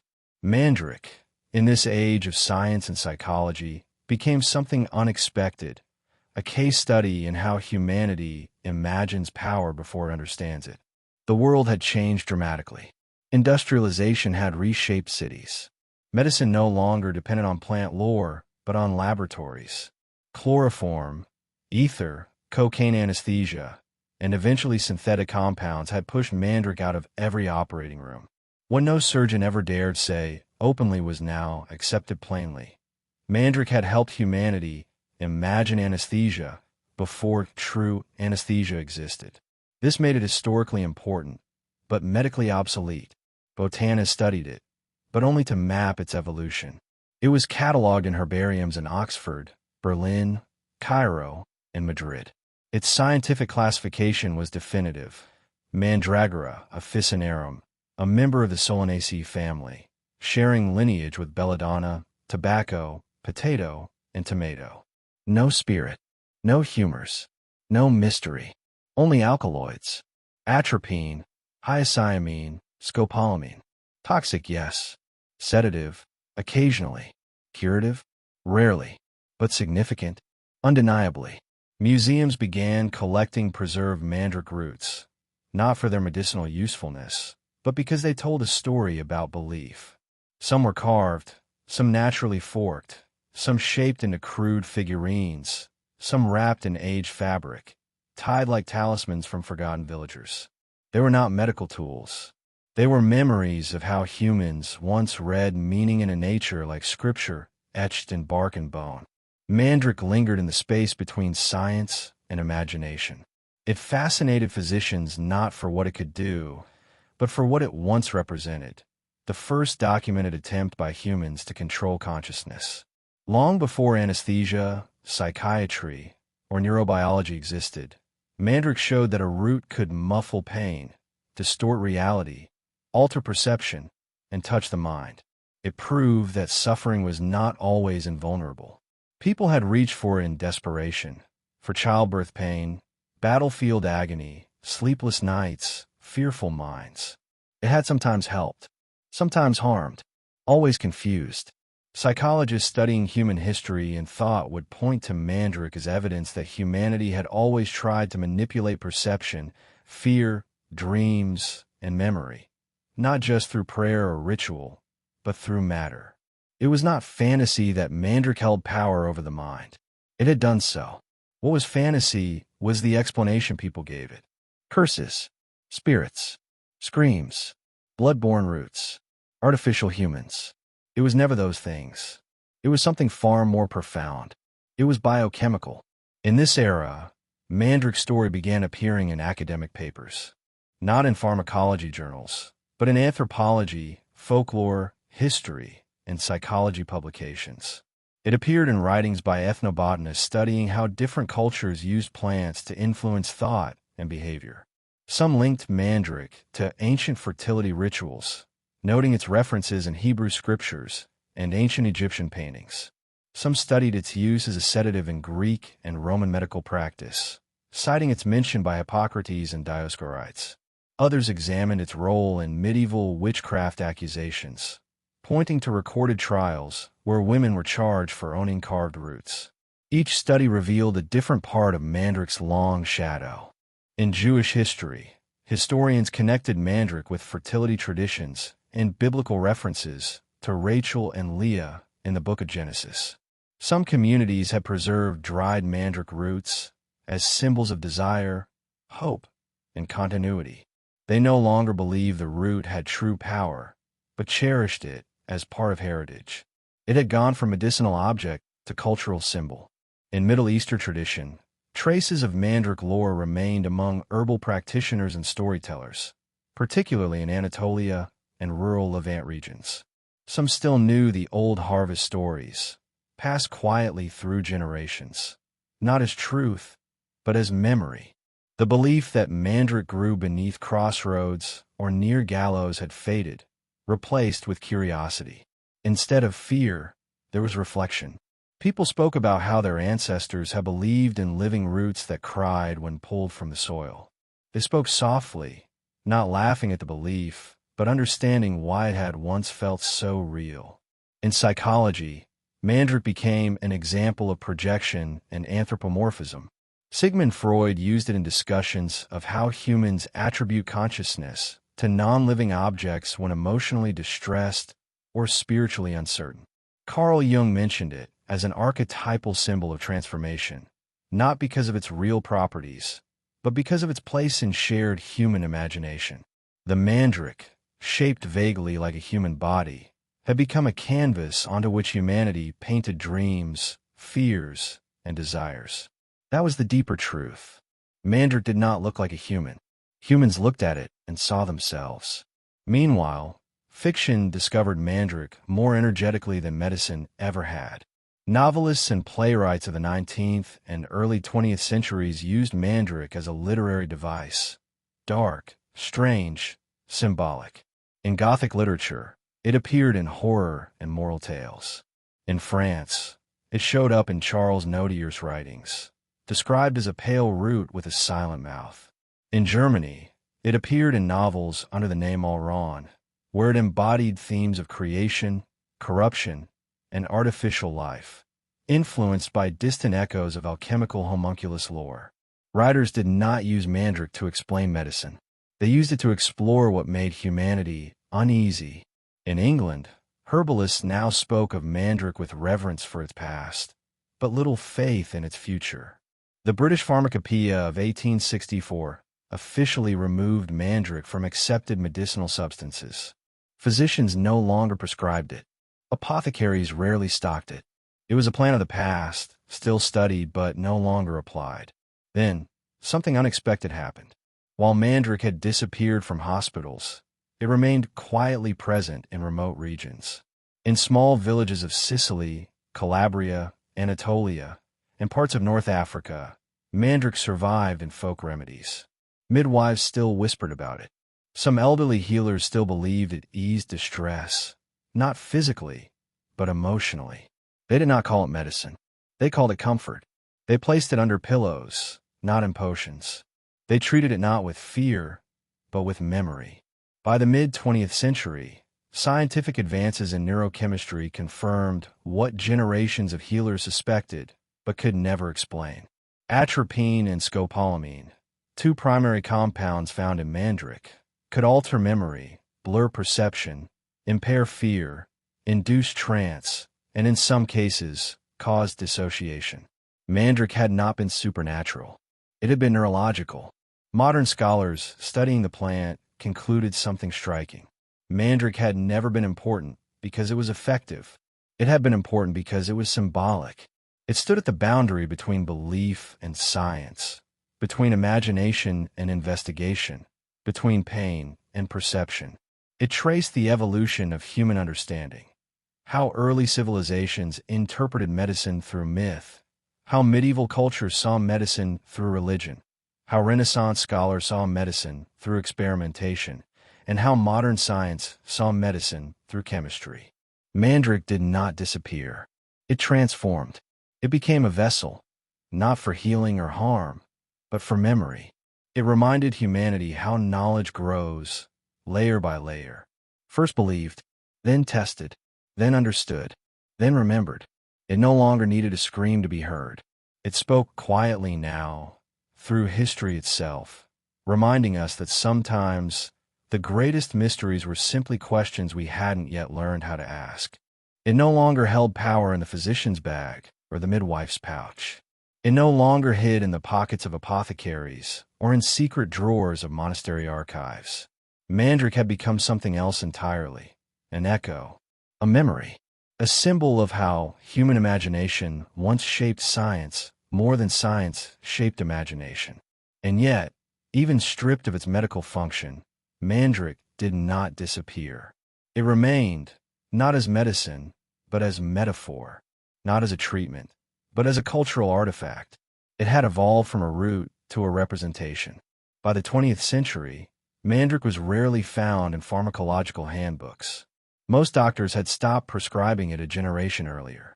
But scholars, historians, psychologists, folklorists, anthropologists, and even artists had begun turning to Mandrake not for what it could do, but for what it had meant. It appeared in museum cases, displayed not for its medicinal ability, but for its cultural journey.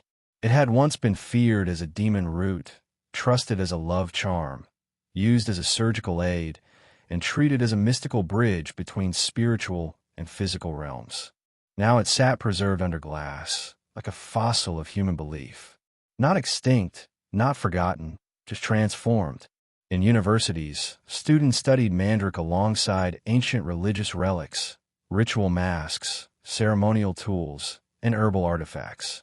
Its crooked shape, vaguely resembling the human form, was no longer treated as superstition. It was treated as evidence. Evidence of how civilizations created meaning from nature. Evidence of how fear and curiosity shaped early medicine. Evidence of how ritual, belief, and experimentation once lived side by side, before science separated them. At the same time, Mandrake entered the emerging field of medical history. Scholars examined how it had been used by Roman surgeons, recorded in Arab pharmacopoeias, and condemned in medieval courtrooms. They studied it to understand how early societies tried to control pain, sleep, birth, and fear. Mandrake had always been a tool for negotiating human vulnerability. It never healed disease, but it helped humans explore the idea that suffering could be altered, that awareness itself could be altered. Mandrake also found itself in the rise of folklore studies. Researchers collected stories from villages in Sicily, Cyprus, Anatolia, and rural Spain about roots that cried at night, roots that brought fortune, roots that protected infants or cursed enemies. These stories were not believed anymore, but they were remembered, and that made them valuable, because they showed how knowledge spread before books, how legends survived without libraries, and how people preserved memory through story even when science was absent. In psychology, Mandrake became something entirely different. It was not studied for its alkaloids, but for what the human imagination had done with it. Psychologists used the Mandrake to discuss projection, the tendency for humans to assign personality, intention, or emotion to non-human objects. People had seen faces and roots, heard screams and silence, and believed the soil could remember human suffering. Not because the plant was magical, but because the human mind did what all minds do when confronted with mystery. It invented meaning. Mandrake's likeness to the human form became a symbol in early psychology classrooms. Memories of trial records, superstitions, and alchemical homunculus myths became lessons in cognitive bias. People had believed Mandrake looked like a person, so it must contain part of a person's soul. Maybe the blood of a dead man. Maybe the breath of a restless spirit. The plant became evidence of our tendency to make nature resemble us, not the other way around.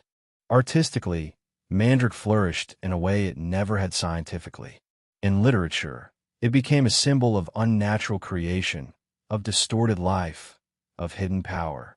German novelist Hans Ewers portrayed the Mandrake as a quasi-human being in his book All Wrong, exploring the ethical consequences of science without morality, echoing fears that modern knowledge might lead to new kinds of creation. In English literature, Mandrake appeared in references by John Donne and John Milton. Shakespeare mentioned it in Antony and Cleopatra, associating it with sleep, disturbance, and seductive danger. It appeared in modern novels too, not as medicine, but as metaphor for desire, for obsession, for the blurred line between knowledge and hubris. In art, Mandrake showed up in paintings inspired by medieval manuscripts, often exaggerated in shape, sometimes carved into almost human-like figures, sometimes left natural and twisted. Not because it worked, but because it represented how humans once thought nature held secrets. Artists did not paint Mandrake because of what it did. They painted it because of what people believed it could do. By the late 20th century, pop culture discovered Mandrake. Fantasy novels, films, television series, and finally video games began using Mandrake again. Not because of pharmacology, but because of mythology. It entered modern entertainment through echoes of its medieval identity. Screaming roots, sleeping potions, spirit-whispering plants. Harry Potter showed it loudly, rooting its scream firmly in magic, not science. It was inaccurate, but that no longer mattered.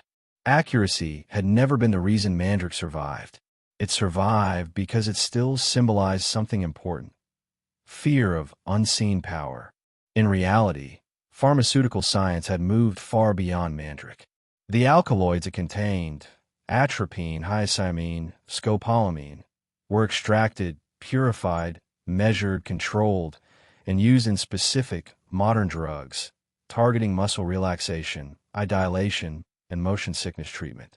Mandrake, the plant, had nothing new to offer. Its chemical contributions were already known. Its historical role had been completed. What remained was a cultural role, and that role was bigger than ever. Scientific studies of plant alkaloids continued, but Mandrake was no longer central. Instead, it became part of a broader understanding. The humans had always searched for ways to change consciousness. From Mandrake in ancient Greek surgery to poppy in Roman medicine, from willow bark in medieval pain relief to digitalis in heart regulation, nature had been humanity's first laboratory. Mandrake had simply been among the earliest and most misunderstood examples. As anthropology deepened, Mandrake became a testament to how societies perceived the boundary between life and death, plant and person, medicine and magic. Its deep association with execution grounds, fertility rituals, battlefield surgeries, and psychological oddities made a historical case study in how one plant could mean different things to different civilizations. To Egyptians, it meant fertility. To Greeks, it meant sleep and sedation. To Romans, it meant surgical aid. To medieval Europeans, it meant danger, temptation, and sometimes demonic presence. To alchemists, it meant possibility. To early physicians, it meant confusion. To modern science, it meant transition. No longer screaming, no longer feared, no longer prescribed, yet never forgotten. By the 21st century, Mandrake lived mostly in memory. Botanical gardens still grew it. Museums still displayed it. Authors still referenced it. Movies still dramatized it. And researchers still studied its place in human history, not for its power, but for what its legend revealed about us. Humanity had searched for truth in its twisted form. Some found fear. Some found hope. Some found science. Some found themselves. The root never screamed. People did. It had left the world of medicine, but medicine had not forgotten it. The 20th century was not a time when Mandrake healed, cured, or sedated. It was a time when Mandrake explained, not through its chemistry, because chemistry had already moved beyond it, but through its past. Historians now approach Mandrake as a thread that connected ancient experimentation, medieval fear, religious condemnation, alchemical ambition, folk healing, and finally scientific disenchantment. It became a case study in the origins of pharmacology and the psychology of belief. No longer used for surgery, no longer whispered about in childbirth, no longer purchased secretly for love potions or luck charms. Mandrake now lived in archives, lectures, museums, film, and literature. It had become something that few plants ever become, a bridge between eras of understanding. In medical schools across Europe and North America, Mandrake appeared not in pharmaceutical chapters, but in the history of anesthesiology. In lecture halls, professors told students that centuries before ether and chloroform, before nitrous oxide and modern systemic anesthesia, there had been crude attempts to soften human agony. They spoke of Roman physicians soaking sponges in mandrake, burning the extract in lamps near wounded men. They described how medieval surgeons gave mandrake mixed with wine to dull awareness before amputations. They acknowledged that it was not reliable, not safe, and not precise, but it was a beginning. Mandrake became recognized not as a cure, but as an idea, the idea that pain could be altered through chemical means, that consciousness itself could be shifted, that the brain was not a sacred space, unreachable by matter, but something that could be stirred. In the emerging field of the history of psychiatry, Mandrake held an equally unusual role. It was not treated as a therapy, nor praised as an early antidepressant or sedative. It was used to explain something else, the human desire to escape emotional distress, not only physical pain. Stories from the 12th and 13th centuries recorded Mandrake being used by those suffering from what would now be called melancholy, trauma, insomnia, or grief. It had never healed these conditions. At best, it had distracted from them. But that distraction revealed an important historical truth. People, even without neuroscience, understood that pain was not only physical. Mandrake helped illustrate that generations before the word psychology existed, people were already searching for relief from emotional burdens through external means. Some through ritual, some through prayer, some through roots. In anthropology, Mandrake became part of a growing field called ethnobotany, the study of how cultures use plants symbolically, spiritually, and medicinally. Mandrake was not studied alone, but alongside ayahuasca, peyote, opium poppy, cannabis, and other plants that influence perception.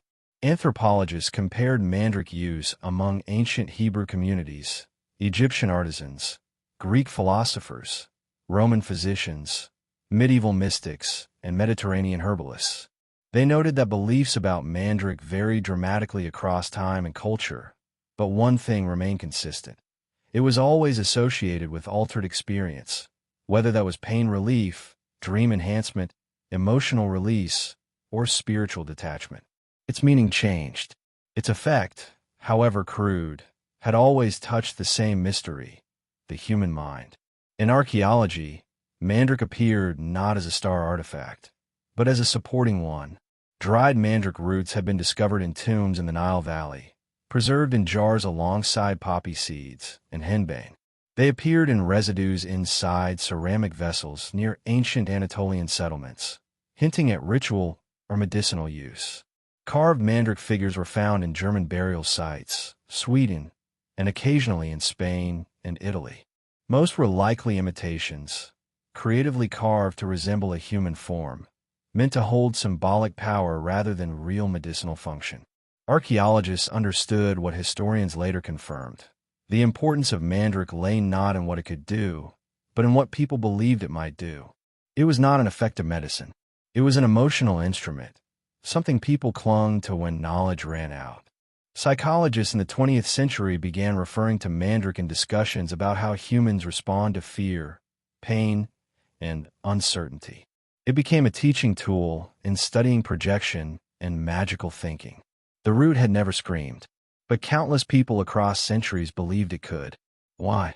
Not because they lacked intelligence, but because they followed patterns of thought that were deeply human. When confronted with something unfamiliar, especially something that resembled a living form, the mind instinctively created meaning. Mandrake became a perfect example of pareidolia, where humans perceive human traits in non-human shapes. That tendency did not come from ignorance. It came from evolution. Humans are wired to find faces, even when no faces exist. Mandrake was not a mythical plant. It was a psychological mirror. At the same time, chemistry had long surpassed mandrake. It offered nothing new, nothing that belladonna, henbane, or nightshade did not offer more effectively. Its compounds were known, its toxicity documented, its inconsistent effects charted. Mandrake was no longer needed. But its legacy lived on in modern anesthetic science through the idea of dissociation. Dissociation, a state where the mind disconnects from pain, fear, and awareness, was something mandrake may have briefly hinted at, though chaotically and dangerously. Modern research into anesthetics like ketamine and PCP revealed that dissociation had real neuronal foundations. Mandrake had never provided reliable dissociation, but historically, it had suggested that it was possible. It had been the crude, unreliable ancestor of modern dissociative medicine, not in function, but in imagination. Artists did not let mandrake fade. It appeared in 20th century paintings, sometimes abstract, sometimes hyper-detailed, but always symbolic, rarely botanical. It represented despair, temptation, belief, fear, or artificial spirit. In film and fiction, mandrake was revived repeatedly, not for what it was, but for what it had once meant: mysterious, ancient, ambiguous, unsettling. Mandrake appeared in stories that explored the boundary between nature and humanity, often as a symbol of distorted creation. In these interpretations, mandrake was no longer a plant. It was a metaphor for human ambition, the desire to reshape nature, mind, and fate. In modern museums, mandrake did not sit with pharmaceuticals. It sat with relics. The section containing mandrake was rarely titled medicine. Instead, it was labeled belief. Sometimes knowledge before science. Sometimes when imagination guided discovery. Museum texts explained not how mandrake worked, but how people used it when they did not yet understand how anything worked. It was no longer classified as an herb, nor simply as a myth. It was categorized as a bridge between instinct and inquiry, story and study, faith and empiricism. Historians trying to explain mandrake's endurance across centuries reached a striking conclusion. Mandrake had survived not because it was a powerful medicine or a supernatural charm, but because it represented a timeless need to control suffering. Human beings, across thousands of years, feared pain, feared madness, feared grief, feared sleeplessness, feared childbirth, feared death. Mandrake was never truly good at treating any of those. But when people did not understand what pain was, what consciousness was, or where memory came from, mandrake gave them something to try. For most of history, relief was not measured in effectiveness, but effort. Mandrake became a symbol of effort. humanity's effort to fight helplessness. By the late 20th century, Mandrake remained quietly alive in documentary series, historical exhibitions, botanical gardens, and academic discussions. Students still studied it, not to use it, but to understand why generations did. It no longer needed to heal, hallucinate, seduce, or scream. It had completed its true function. It had recorded how long it took for humanity to learn that the mind was not in the stars, nor in spirits, nor in roots, but in itself. It now lived in museums, memory, and metaphor, no longer pressed into potions or mixed with wine, no longer traded secretly between midwives and herbalists, no longer claimed by alchemists or feared by inquisitors. Mandrake had become a relic of human belief. Yet, the 20th and 21st centuries placed it under a new kind of spotlight. Not mystical, not medical, but cultural. In a world that had left superstition behind but still craved meaning, Mandrake reemerged not as a tool, but as a symbol of how humanity has always tried to master pain, consciousness, and uncertainty before fully understanding them. Its roots still grew silently in parts of Greece, Turkey, Syria, and North Africa, but now, botanists observed it with detached curiosity. They noted how it sprouted modest purple flowers, how its leaves wilted in dry heat, how its fruits resembled yellow plums, but were not safe to eat. They saw nothing magical in its form. To them, Mandrake was simply a perennial herb of the Solanaceae family, a cousin of belladonna and tobacco. It possessed the same alkaloids, atropine, scopolamine, hyoscyamine, but in unstable proportions, making it too unreliable for modern pharmacology. Mandrake had been surpassed, not by dismissal, but by precision. Modern medicine did not reject its chemistry. It perfected it elsewhere. Hospitals and clinics now relied on purified compounds long extracted from plants of the same family, but not from Mandrake. Atropine, used to dilate pupils and regulate heart rhythm, was taken from belladonna. Scopolamine, used to treat motion sickness and postoperative nausea, was extracted from henbane and nightshade. Hyoscyamine, used for intestinal disorders, came from carefully cultivated sources where dosage could be standardized. Mandrake held all these compounds, but not in reliable or measurable forms. The chemistry that had once made it mysterious now made it obsolete. Yet, something unexpected happened. As Mandrake disappeared from medicine, it deepened its place in symbolism. Museums displayed carved Mandrake roots from German folklore, some wrapped in silk, others shaped into dolls. No one believed they had power, but they fascinated visitors because they showed how people once trusted objects when knowledge was scarce. Exhibit labels did not describe alkaloids. They described imagination. They asked questions that science could not completely answer. Why did humans fear things shaped like themselves? Why did they believe nature held secret intentions? Why did they think suffering could be tamed by a root? In classrooms, psychology students analyzed Mandrake as a case study in pareidolia, the tendency for humans to see familiar patterns, especially faces, in random shapes.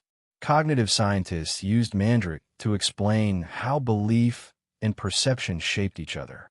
Neuroscientists used it to illustrate that hallucinations were not born from magic, but from misfired neurotransmission.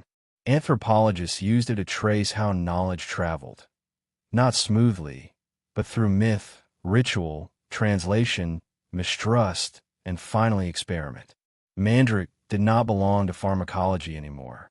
It belonged to history, psychology, culture, and the human search for understanding. However, Mandrake was not entirely gone from living memory. In remote villages across Sicily, Calabria, rural Anatolia, Morocco, and Cyprus, old traditions had not completely vanished. Elderly herbalists still kept dried Mandrake roots, more out of heritage than belief. Some were stored in wooden boxes, tied in cloth, occasionally placed near beds to watch over sleep, though no one still claimed it healed.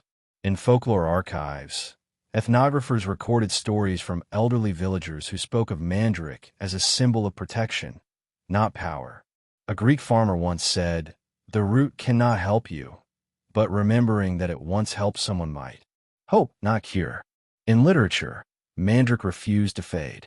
Writers borrowed it not for accuracy, but for resonance. It appeared in modern novels that explored the psychology of belief, the fear of the unknown, and the thin line between science and superstition. John Fowles used it symbolically to explore free will in the magus. Jeanette Winterson used it to describe forbidden desire in Sexing the Cherry. It became less about screaming roots and more about human questions. What counts as real? What counts as believed? And does belief itself have power, even when knowledge disproves it? In visual art, Mandrake resurfaced as a representation of distorted humanity.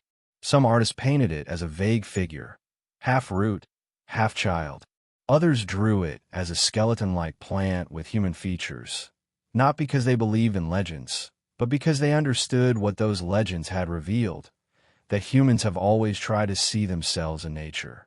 Mandrake became a symbol of projection, a reminder that the human mind, when confronted with uncertainty, will often put pieces of itself into what it does not understand. Movies and television made Mandrake famous again, but differently. It appeared in stories of magic, often portrayed as dangerous or supernatural. Its scream returned, not because people believed it, but because it represented a simple, powerful idea. Knowledge sometimes frightens before it comforts. The roots that cried when pulled from earth became a metaphor, not for actual death, but for unsettling truths. Modern viewers did not fear Mandrake. They recognized it. It did not terrify them. It intrigued them, because its story was no longer about medicine, but about how medicine began. In academic research, Mandrake helped scholars map the evolution of anesthesia, psychiatry, ethnobotany, and cognitive science. It became cited in historical journals, tracking how ancient people tried to reduce pain before understanding the nervous system, how medieval doctors try to calm the mind before understanding psychology, how alchemists try to create life before understanding biology. Mandrake served not as an example of failure, but as a reminder of a deep historical truth. Progress begins when humans attempt, not necessarily when they succeed. Even in ethics, Mandrake had a role. It reminded researchers that science cannot be separated from culture. The plant's long history showed that medical knowledge is never just data. It is shaped by belief, fear, hope, imagination, politics, religion, and human experience. The Mandrake did not heal many bodies, but it helped reveal how deeply medicine touches belief, how closely the mind guards itself from uncertainty, and how knowledge sometimes arrives disguised as myth. Today, Mandrake appears in documentaries, museum exhibitions, university lectures, and occasional gardens. Botanists cultivate it to preserve species diversity, not for medicine. Artists study it to explore how nature stimulates imagination. Psychologists discuss it to explain unconscious pattern recognition. Museum curators label it not as a mystical root, nor as a medical tool, but as a question that humanity has been asking for thousands of years. Is suffering purely physical? Can pain be separated from fear? Can the mind be touched? Can healing begin before understanding does? Mandrake never answered those questions, but it helped humans begin asking them. It became a map of how humanity traveled from superstition to observation, from ritual to measurement, from belief to evidence, and yet kept some of the mystery. Because even after centuries of progress, the Mandrake remains quietly alive beneath old soil, holding no secrets, yet reminding us of one. That every scientific truth begins as a question people are not yet ready to ask. It now existed almost entirely in memory, yet its presence had not disappeared from the world. You could still find it if you knew where to look, but not in apothecaries, monasteries, or medicine cabinets. It survived quietly in botanical gardens, museum drawers, and in the careful hands of ethnobotanists documenting vanishing traditions across Mediterranean hillsides. Mandrake was not extinct. It lived on, no longer as a drug, but as a fragment of historical identity. Its roots still pushed through the thin, dry soil of southern Spain, still clung to limestone crevices in Crete, still flowered in parts of Turkey, Syria, Israel, and Morocco. But now, when someone found Mandrake, they did not bend in reverence or fear. They bent in curiosity. In the early 21st century, scientists began studying Mandrake again, not because they thought it could heal, but because they wanted to understand its cultural journey. Plant biologists visited remote Cypriot villages where elderly farmers, while no longer actively using the plant, still recognized it. Some remembered stories their grandparents told, about roots shaped like tiny people, about sleeping potions, about protection charms. They did not believe these stories, but they remembered them, and that distinction mattered. They described how their ancestors wrapped the roots not to use them, but to mark them as mysterious, powerful, or simply rare. One farmer said, "It wasn't about magic. It was about respect, about not pretending to understand everything nature does." Modern botanists documented Mandrake populations, noting its vulnerability to habitat loss. They confirmed that while Mandrake was not common, but not endangered either, its survival depended not on human cultivation, but on being left alone. It no longer needed to be dug up. It no longer needed to be used. Nature had reclaimed it in its original role, just a plant doing what plants do. It had been medicine, symbol, myth, legend, and metaphor, but now it was simply Mandrake. In museums, Mandrake gained unexpectedly prominent roles. Exhibits showcased dried roots from the 15th and 16th centuries, some carved, some untouched, some shaped deliberately into humanoid figures. Visitors were drawn not to its chemical properties, but to the stories it carried. The trial records labeling it as evidence of sorcery, the surgical notes describing its use in ancient anesthesia trials, the biblical texts referencing it as a symbol of desire. In one museum in Florence, a display labeled Mandragora was categorized not under medicine, but under human imagination. No other plant had been given such a designation. Film and television continued to use Mandrake in fantasy, often presenting it as a screaming, living root capable of stunning or harming those who heard it. These depictions were not historically accurate, yet they captured something genuine, the emotional history of Mandrake. It had always represented the closeness of fear and fascination. The modern depiction did not claim to be real. It conveyed how people once felt about Mandrake when truth and belief were blended. In psychology and cultural studies, Mandrake was frequently cited as an early example of how societies anthropomorphize nature, not because they are ignorant, but because they are searching for patterns, meaning, and explanation.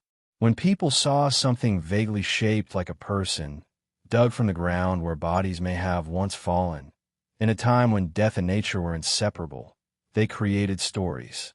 Mandrake had never been proof of superstition. It had been evidence of human reasoning under uncertainty. Medical historians placed Mandrake into the long lineage of anesthesia, not because it worked well, but because it represented the first attempt to ease suffering through plants that affected the mind. It sat at the earliest crossroads between pain and perception, long before modern science understood how nerves and memory interact. It had been neither an effective anesthetic nor a useless one. It had been a prototype, primitive, inconsistent, but conceptually groundbreaking. It allowed people to imagine that pain, even briefly, could be interrupted. That alone made it significant. In archives across Germany, Poland, Italy, and France, scholars examined legal records from the witch trials era. Mandrake appeared occasionally in these documents, rarely as principal evidence, but often as a curiosity. Its presence raised suspicion not because it contained magic, but because it represented knowledge that was independent of church or state. It symbolized herbal knowledge that came not from priests or doctors, but from ordinary people. Mandrake was sometimes feared, not because it was believed to be supernatural, but because it was believed to be outside control. In anthropology, Mandrake became part of comparative cultural analysis. Researchers compared it to other plants with legendary reputations: ginseng in China, peyote in the Americas, iboga in Central Africa, and ayahuasca in the Amazon. Mandrake was not chemically as powerful as some of these plants, but it occupied a parallel place in history. Each plant held a mirror to its culture, reflecting fears, hopes, and a desire to understand the mind. Mandrake's story was uniquely European, shaped by Christianity, classical science, medieval superstition, Renaissance curiosity, and Enlightenment rationality. It reflected Europe's journey through belief into evidence, through fear into understanding. Yet, Mandrake never fully disappeared from living tradition. In small corners of rural southern Europe and North Africa, a handful of rituals survived, not from belief, but from heritage. In parts of Sicily, people still placed mandrake root figurines near entrances of old farmhouses, claiming it was a relic of protection, not a charm. In Anatolia, mandrake seeds were sometimes kept in cloth pouches, not as remedies, but as memory plants. In the hills of Cyprus, a retired teacher once said, "We keep these stories not because we think they are true, but because they remind us how far we have come and how little we really knew." That was Mandrake's final transformation, no longer a plant of power, but a plant of reflection. It became a symbol in academic discussions about the role of myth in the development of scientific thought. Professors used it to show how early medicine had borrowed from ritual, how superstition sometimes preserved curiosity, how fear sometimes preserved knowledge until science was ready for it. Mandrake had never been a perfect medicine, but it had been a reminder that medicine begins with imagination. Before there are tools, there are questions. Before there is science, there is wonder.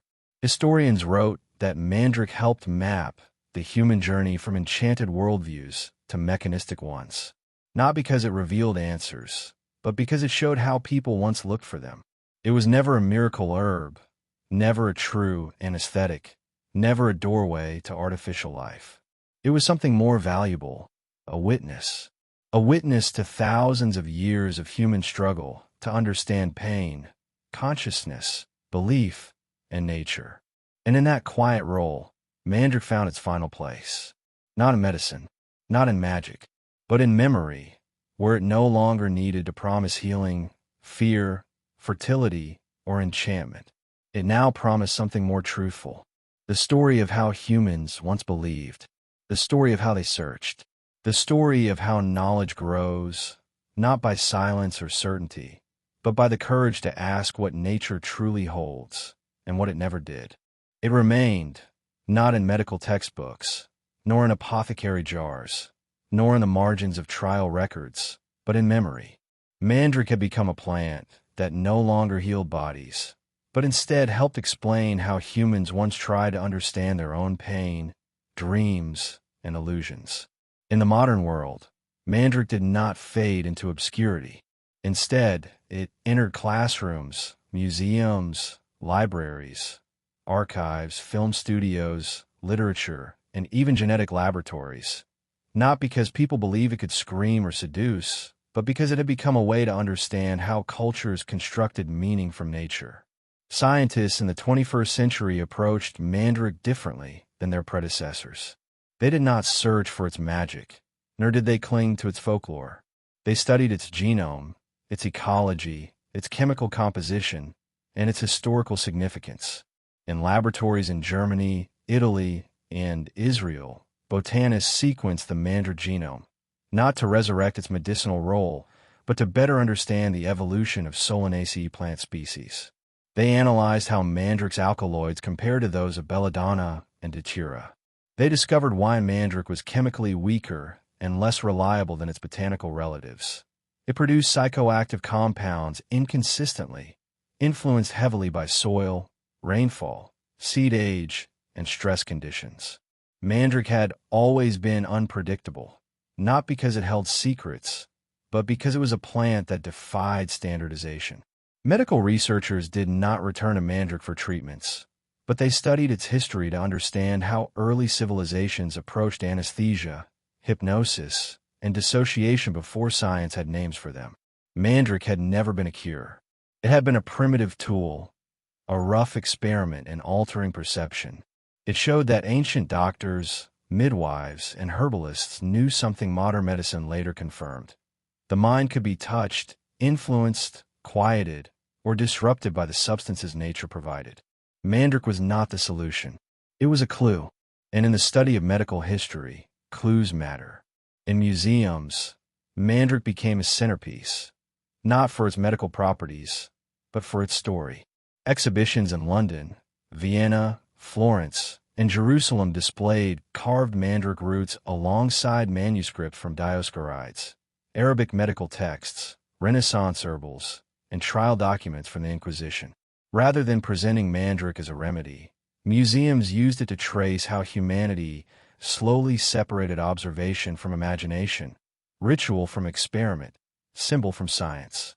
Mandrake became a narrative tool, used to show that progress in medicine had always moved awkwardly, unevenly, and often through error.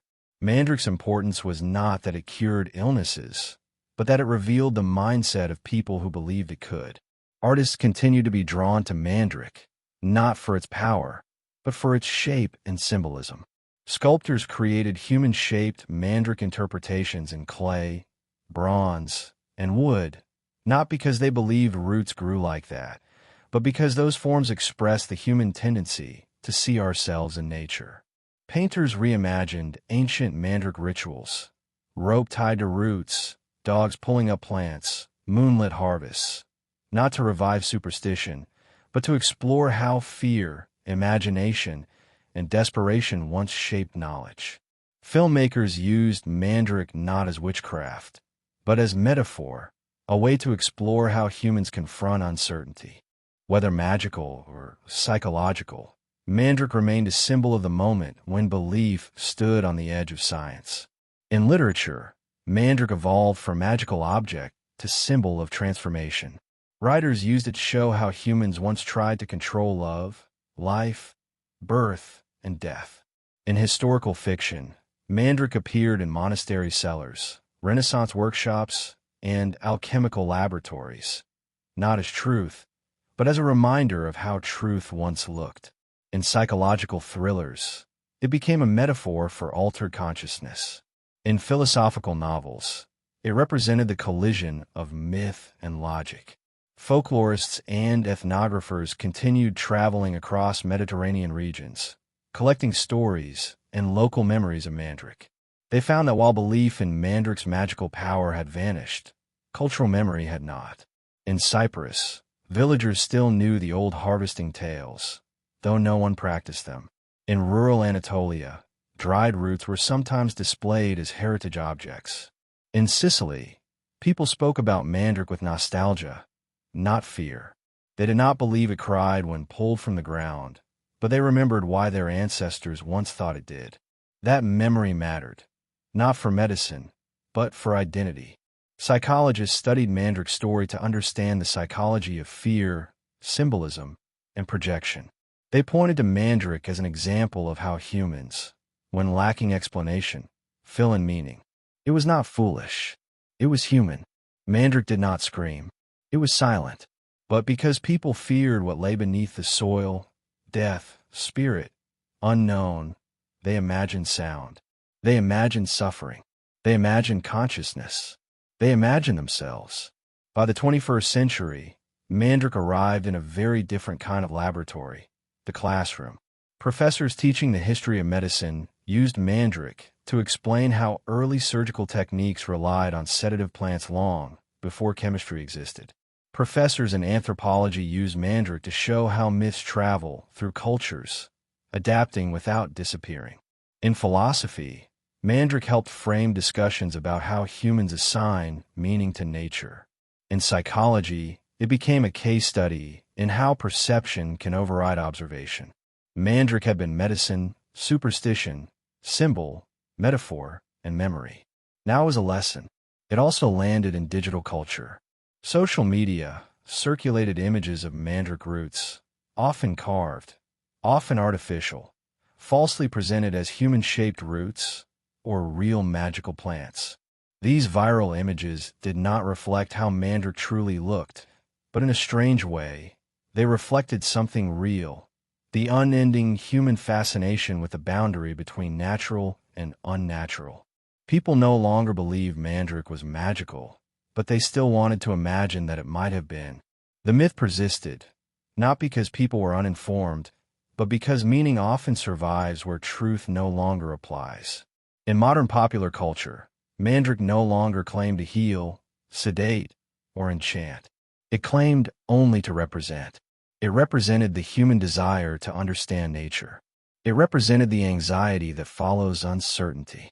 It represented the bridge between fear and knowledge. It represented the idea that even when something is scientifically explained, its cultural impact can remain alive. It was not used in surgery anymore, but it appeared in the history of anesthesiology. It was not used for depression or anxiety anymore, but it appeared in the history of psychiatry. It was not used in fertility rituals anymore, but it appeared in the history of belief. In a world governed by reason, Mandrake held a peculiar place. It was a plant that had once lived in imagination more than reality, and then, when imagination faded, its reality became more interesting than ever. People no longer believed it could scream.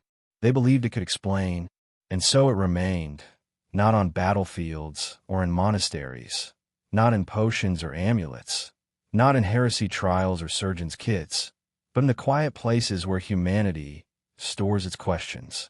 Museums, classrooms, libraries, digital archives, art studios, and in the scattered landscapes where it still grows, unnoticed, unless someone remembers. Knowledge had moved on. Medicine had moved on. But Mandrake had left something behind.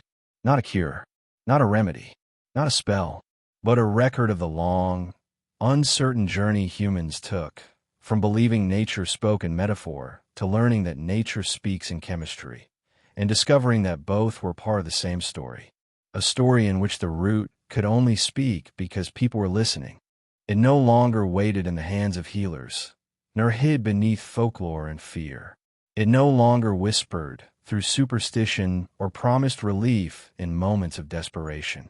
Mandrake had been lifted from the soil of belief and placed gently into the shells of history, preserved not for what it could do, but for what it had once meant. In a modern world, the Mandrake root became still. It was no longer touched for healing, conjuring, inducing sleep, or summoning spirits. Its purpose had shifted. It became a tool for remembering, a quiet symbol of humanity's long attempt to understand pain, consciousness, and mystery before understanding was possible. In university lecture halls, Mandrake became a teaching point, not in pharmacology, but in the history of medicine. Professors described how early physicians and midwives had tried to harness the root, not because it worked predictably, but because it represented possibility. It symbolized the idea that the human mind could be softened, altered, or influenced. The Mandrake had never been a reliable anesthetic, yet it guided humanity toward its earliest attempts to imagine anesthesia, not through certainty, but through trial. Its power was never in success. Its power was in attempt. In anthropology, it was studied alongside ceremonial plants from cultures around the world. The peyote of indigenous America, the iboga of Central Africa, the ayahuasca vines of the Amazon rainforest, the soma of ancient Persia, and mandrake of Europe. These plants were not grouped because their effects were the same, but because they helped historians understand how different civilizations had tried to communicate with the unseen, whether divine, emotional, or neurological. Mandrake was not the most potent of these plants, nor the most dangerous, nor the most sacred, but it was one of the earliest to reveal that humans had always suspected that the mind could be modified. Historians looking through medieval court records, Renaissance apothecary lists, and Roman surgical notes noticed how Mandrake kept reappearing. Not frequently, but meaningfully. In Rome, it had been soaked in wine to dull pain. In Persia, it had been listed in medical texts as a sleep-inducing herb. In the Arab world, it had been noted for its mind-altering qualities. In medieval Europe, it had been wrapped in caution. In the Renaissance, It had been tested in workshops. In early medicine, it had been abandoned for being unreliable. And in modern science, it was revisited only to explain that it had served as a bridge, not a destination. Psychologists found Mandrake compelling for a different reason. They did not examine what effect its chemicals had on the human brain. They studied how human beliefs had shaped the Mandrake. People had once believed it looked human. They believed it could scream. They believed it absorbed the pain of executed men. They believed it came alive at midnight. They believed its shape made it more than a plant. But in reality, the Mandrake had remained silent. People gave a voice. They believed it held emotion. In truth, they projected their own. Mandrake became a model for understanding the human mind's tendency to assign meaning. When people could not explain a phenomenon, they often gave a personality, intention, or spirit. They did this with storms, stars, rivers, and roots. Anthropologists explain that Mandrake became powerful not because of its properties, but because it captured a uniquely human insight. Everything that frightened or intrigued us must hold significance. Mandrake was not important because it was magical. It was important because humans imagined that it might be. In museums, Mandrake roots sat under glass, not as supernatural artifacts, but as cultural documents. Some were natural, knotted, forked roots, barely resembling human shape. Others have been carved with crude limbs, stitched into cloth, painted with eyes. These artificial mandrakes were not dismissed as frauds. They were displayed as evidence of longing, evidence that humans once needed the world to feel human. That pain needed meaning. That suffering needed explanation. That mystery needed face and form. In school textbooks, Mandrake appeared not in science chapters, but in history. It belonged to the timeline of how knowledge progressed. It stood at the intersection of medicine and myth, an example of how people learned, forgot, rediscovered, and reinterpreted truths. Its story showed that learning was never a straight line. It included detours, illusions, superstitions, inspirations, doubts, and dreams. Though Mandrake had never cured disease, it had helped cure ignorance, slowly, indirectly, across centuries. In philosophy, Mandrake became a symbol of epistemology, the study of how humans distinguish belief from truth. For philosophers, Mandrake illustrated that something could be historically significant even when scientifically ineffective. Mandrake reminded scholars that humans often build their understanding of reality not just from knowledge, but from story. That before facts come questions. Before evidence comes imagination. Even genetics found a place for Mandrake. In laboratories in Germany and Turkey, scientists documented variations of Mandragora, officinarum, growing in different regions. They found subtle genetic differences among mandrakes growing in Greece, North Africa, and the Middle East. None were profound enough to change the plant's chemical identity, but they helped trace the plant's migration across ancient trade routes. It proved that Mandrake had followed people as they migrated, conquered, and exchanged knowledge. It had traveled the same paths as language, religion, and early science. Digital culture brought Mandrake into a new form of life. Online archives, historical documentaries, academic lectures, interactive museum experiences, and even digital art rediscovered Mandrake not as a mystical object, but as a narrative artifact. Illustrations of Mandrake appeared on screens, sometimes fictional, sometimes realistic. It resurfaced in symbolic roles, representing transformation, misunderstanding, human fragility, and the line between imagination and inquiry. It was no longer used for fertility, but it appeared beside verses that once associated it with desire and birth. It was no longer used for anesthesia, but it sat beside surgical notes and medical history displays. It was no longer banned as a witch's tool, but it appeared in court transcripts as a reminder of how knowledge could once be punished. It was not regarded as sacred, but it appeared in spiritual studies, reminding people that the boundary between medicine and magic had once been invisible. And so Mandrake remained, not growing in belief, but growing in relevance. In lessons, not in rituals. In discussion, not in prescriptions. In art, not in fear. By the end of its journey through history, Mandrake had proven one profound truth. A plant does not need to heal to shape the history of healing. It does not need to cure minds to influence how people think about the mind. Mandrake had never mastered pain, but it had revealed something deeper, that humans have always been compelled to understand suffering, to tame it, to negotiate with it, whether through roots, rituals, dreams, or science. Mandrake had disappeared from medicine long ago, but it remained alive as testimony. A testimony that before humans mastered chemistry, they believed in symbols. Before they studied the nervous system, they searched for patterns. Before they understood consciousness, they imagined spirits. Before medicine could silence pain, they imagined a root that could scream. It never screamed, but humanity did, through fear, through curiosity, through experimentation, through belief, and finally, through reason. And in that echo, the Mandrake quietly kept its place in history, not as a miracle, not as a myth, but as a mirror.